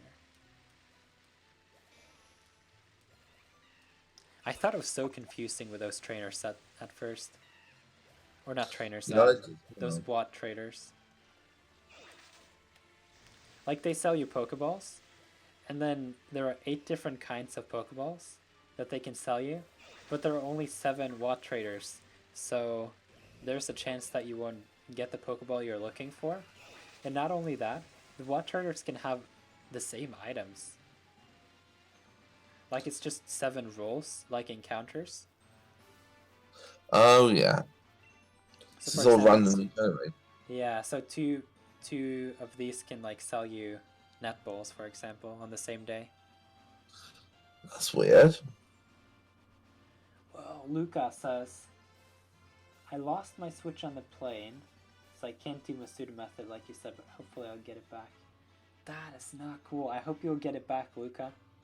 Yeah, I hope you get it back. That's not fun. No. And then Lily Senpai says hello. Welcome to the live stream. Hi, Lily Senpai. We're currently looking at how to get Draco Meteor. Let's see now. Draco Meteor, Sword and Shield. Alright, it seems to be in the Ice City. I don't remember the name of it. Sir Chester. That is indeed right. Was that the city you said had, like, a pub inspired by it? Yeah, that's it, yeah. Right, I remember. It was the whole thing with the restaurant here. Yeah, because there's a town called near where about an hour away from where I live called Bath, and it was known for its spas in the Roman times. Yeah, That's what Chichester reminds me of. yeah. It has a very Roman vibe with the architecture there too. Yeah, definitely. As soon as I went into that city, I was like, yeah, that's Bath. Oh, Luca says, I know. You have to go to Chichester. I suppose that's just how it goes with the delay.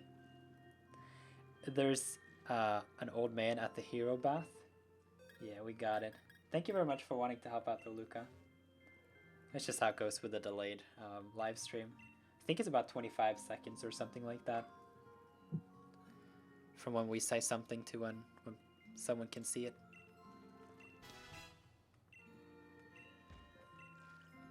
I've just used an ability capsule on Togekiss. It's now got Serene Grace. That's amazing. And it's now got a PP maxed out Ancient Power. Oh, one hell of a formidable Togekiss, alright. Yeah. I'm excited to have a mirror match with Togekiss and Hydreigon and all the Pokemon we love. Oh, yeah. Alright, I'm gonna teach the Hydreigon Dark Pulse for the time being. Okay.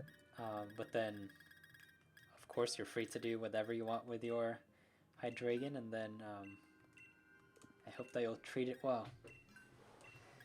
Let's see now. I've got Dark Pulse here. Oops. I want to teach Steve all that.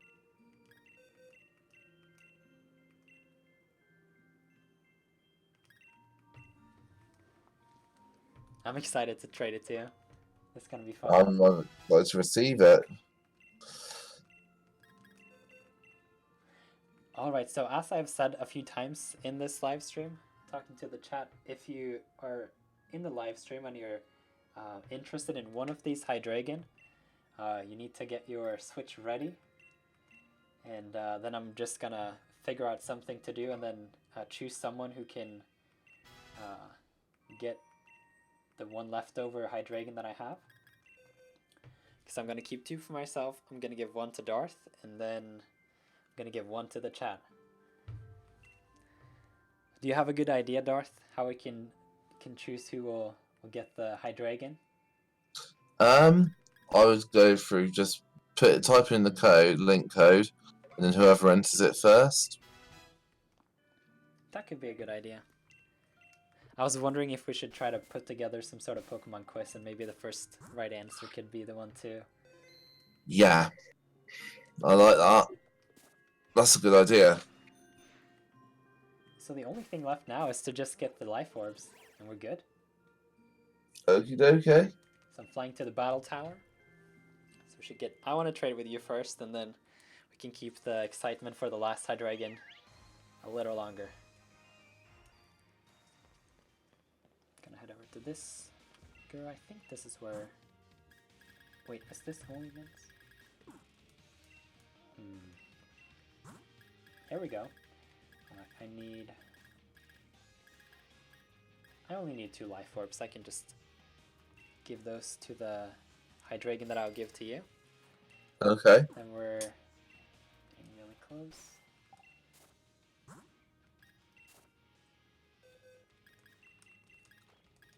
Gonna move these over to the box for Corviknight.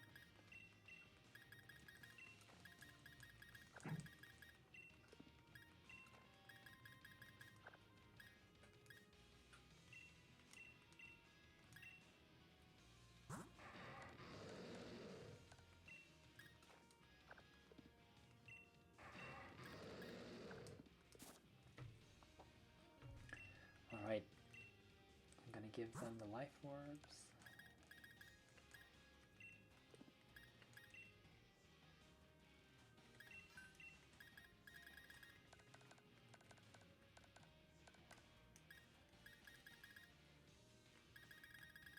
I'm rather excited about this now. Yeah, it's a I'm rather perfect battle excited. ready Hydreigon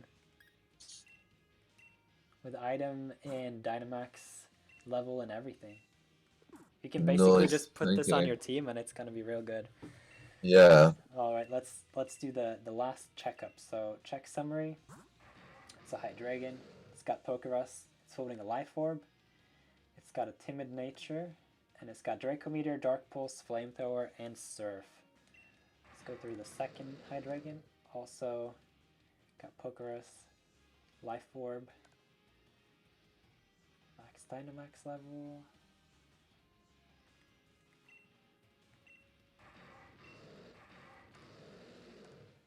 Man, this was epic. I'm glad now.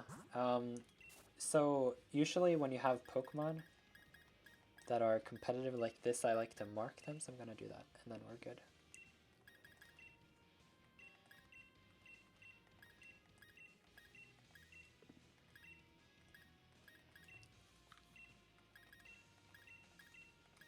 All right, I'm gonna save, and then I'm gonna connect to the internet, and we can do some trading. Sweet. Sounds like a plan to me. Oh yeah. I'm ready whenever you are. Let's see now. Connect to the internet.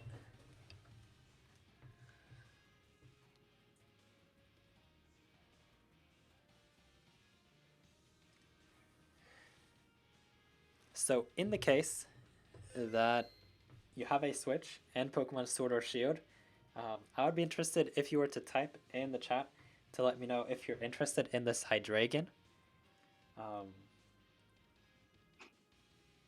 And then we can see what people think. I think we are friends on the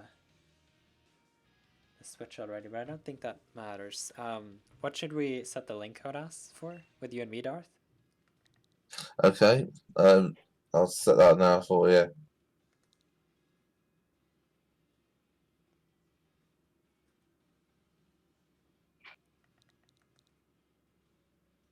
Want to do 3147? 3147. Yeah. Cool, okay. So then we got Corvic Knight, we got Hydreigon, and then your Rhyperior. Yeah, we'll do that trade, And yeah. I have one of your Poniard and the Gumi, which I'm really excited about. I don't remember which Pokemon were version exclusive in the raids. Like when you got the game, you would be given.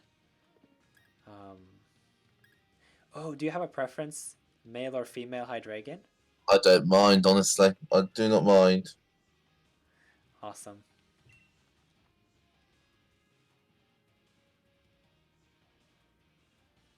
Mayo says, I'd feel so bad taking one. I have a perfect modest and a timid already. Well, I would say that to those who are watching right now, if you're interested in a Hydreigon, then now is the time to put like, hey, I'm watching in the chat. Because if Mayo is the only one showing an interest, then we don't even need a quest. It's just like, hey Mayo, what code should we use? Like, even though we have a modest one, it can be interesting to have one of the Hydreigon that I bred and trained up during this live stream now with Darth. But I do think that if there are more people interested, that we should do some sort of quiz. Sounds good to me.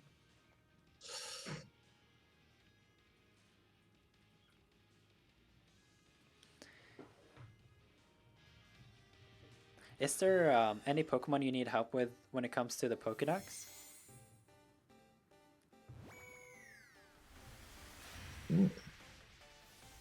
Oh. I really need to get some baby Pokemon now. Like Mime Jr. and all that, come to think of it. I can look through my boxes real quick if you would like to do a quick circle trade. That's alright, thanks, man. We'll, thanks for the offer, though. We'll just do the ride on quickly and then get then I'll trade back. Yeah, that sounds like a good idea. Davino Gaming says that They'd be interested in one? Awesome. Then we should think of a question. I feel like it should be something about the Johto region. Oh yeah, Johto's good.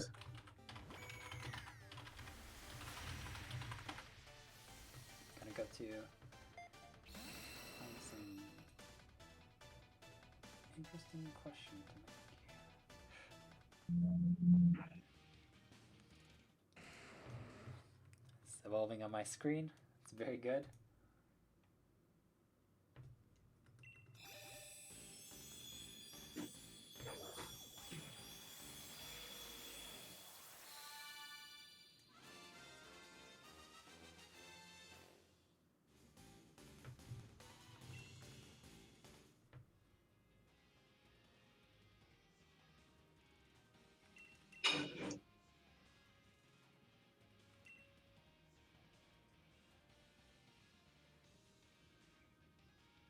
Thanks for doing this, the item trade with me, dude. I appreciate that.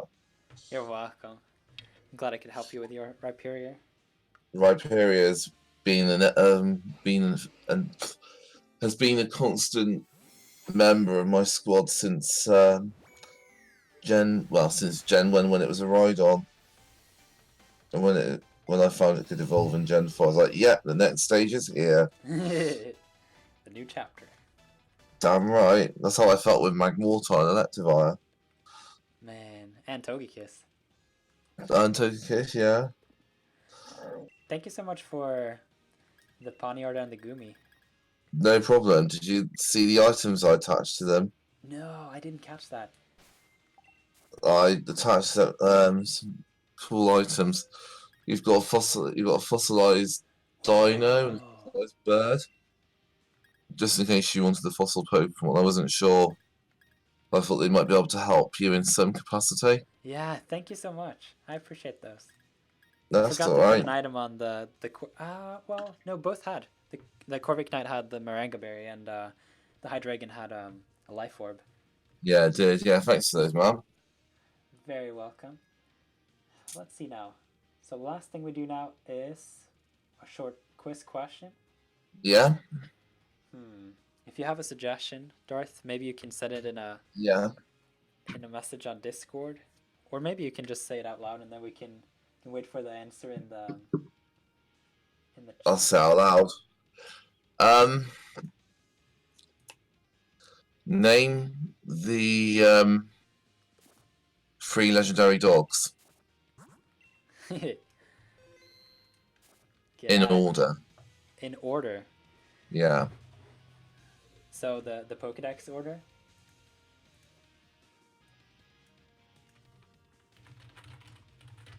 So that means that the person who first types the names of the 3 legendary dogs of Johto in a message in the chat will get to trade and receive a battle-ready Hydreigon that we bred and trained up during this live stream.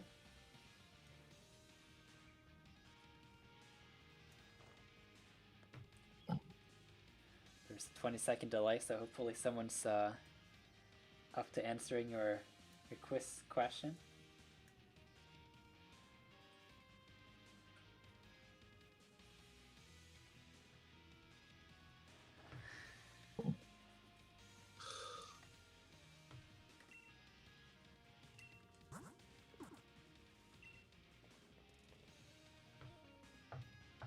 They were quite a challenge to catch the legendary dogs as well. Yeah, in the Crown Tundra. They appeared randomly.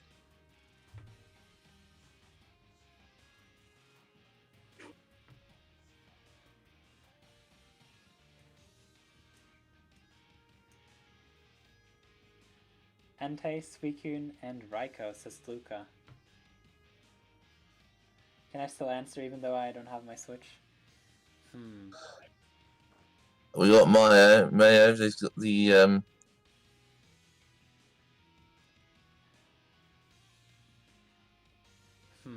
Should it be in order, or should it just be like they named all? Yeah, they named all 3. We'll go with that. That's fine. Mayo, you're the winner. Congratulations.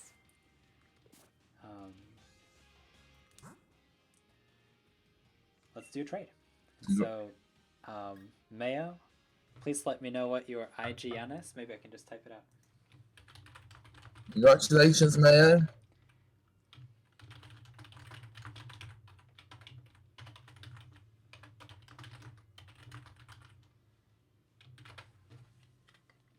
When I type a code for trading, I just hit my keyboard on numbers until I have 4 digits, and then I'm good. Never think about it, I just mash my keyboard. Yeah, it sounded you were really going at the keyboard just there. I was like, Nurse on the mission. Alright, Parker. Davino Gaming says, okay. Yeah, sorry, Davino. Maybe you can head over to the NPC HQ and join the giveaways chat. That actually has a lot of cool Pokemon that's been given away. Oh, you're King Smirky? But Mayo.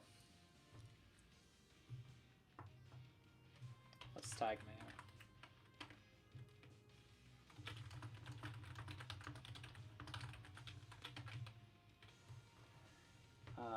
Gage says, I want to get the starters and version exclusives, but none of my friends have a Switch.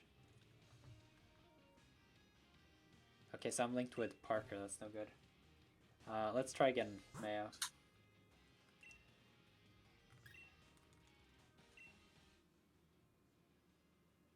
That was 2405.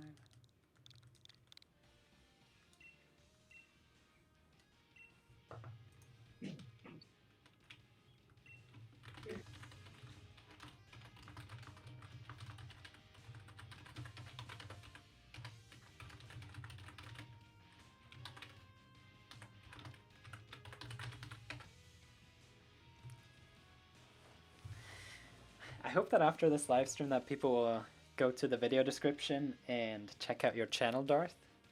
That'll make me really happy. If I see that people have jumped over and watched a few videos and made a comment and all that.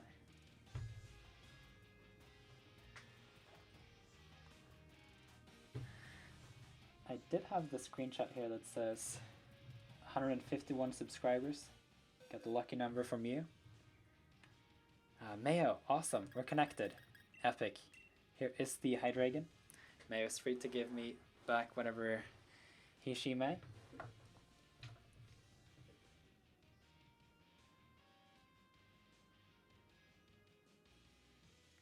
And it's a Phalanx.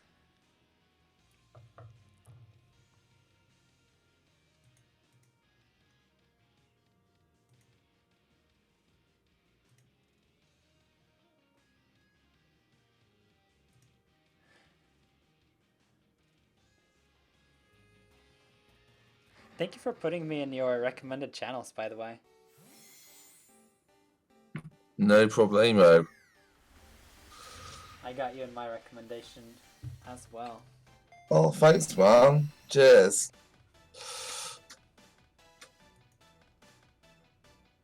This 5 IV, but not been battle trained. Oh, thank you so much, Mayo. I appreciate it. Alright, so with that, we've had a very long live stream. I think for the future that maybe it would be more comfortable with a shorter live stream, but we accomplished our goal. Breed a Hydreigon. We did, yeah. So do you have any thoughts about the live stream and to summarize? I do. You got a really friendly community. I've been looking through the chat, and you guys all rock. And thanks, guys, and thank you, Nirth, for having me. And I've really enjoyed it. So yeah, thank you very much. Yeah, you're very welcome. I'm very glad that you wanted to be on the live stream here. So thank you so much for wanting to be a part of this live stream and for keeping a good conversation in this live stream. I've had a lot of fun discussing various topics. And so, yeah, definitely a successful live stream. And so with that, I would recommend everyone to check out Darth Browner's YouTube channel. Just gotta plug it as many times as possible. There's a link in the video description. And then there will be a new live stream at some point, maybe next weekend, maybe the weekend after that. Not sure at the moment. Got some studying to do, but Mayo said sub to Darth, top man. Yeah, Oh, thanks ever so much, Mayo. Thank you. it's really Very nice of much you. appreciated. Really nice. And so, yeah, I think this is where I'll end the live stream. Thank you everyone for Yeah. coming. Thank you, Mayo, Wooly Senpai, Gage, Divino, Luca, yeah, Dragon, Rex. Thank you everyone for coming, and I hope you'll come back for a future live stream at some point. And have I a certainly will. yeah, and have a good rest of your Sunday. Thanks very much, guys. Happy Sunday. I'll see you all soon. Bye bye. Bye.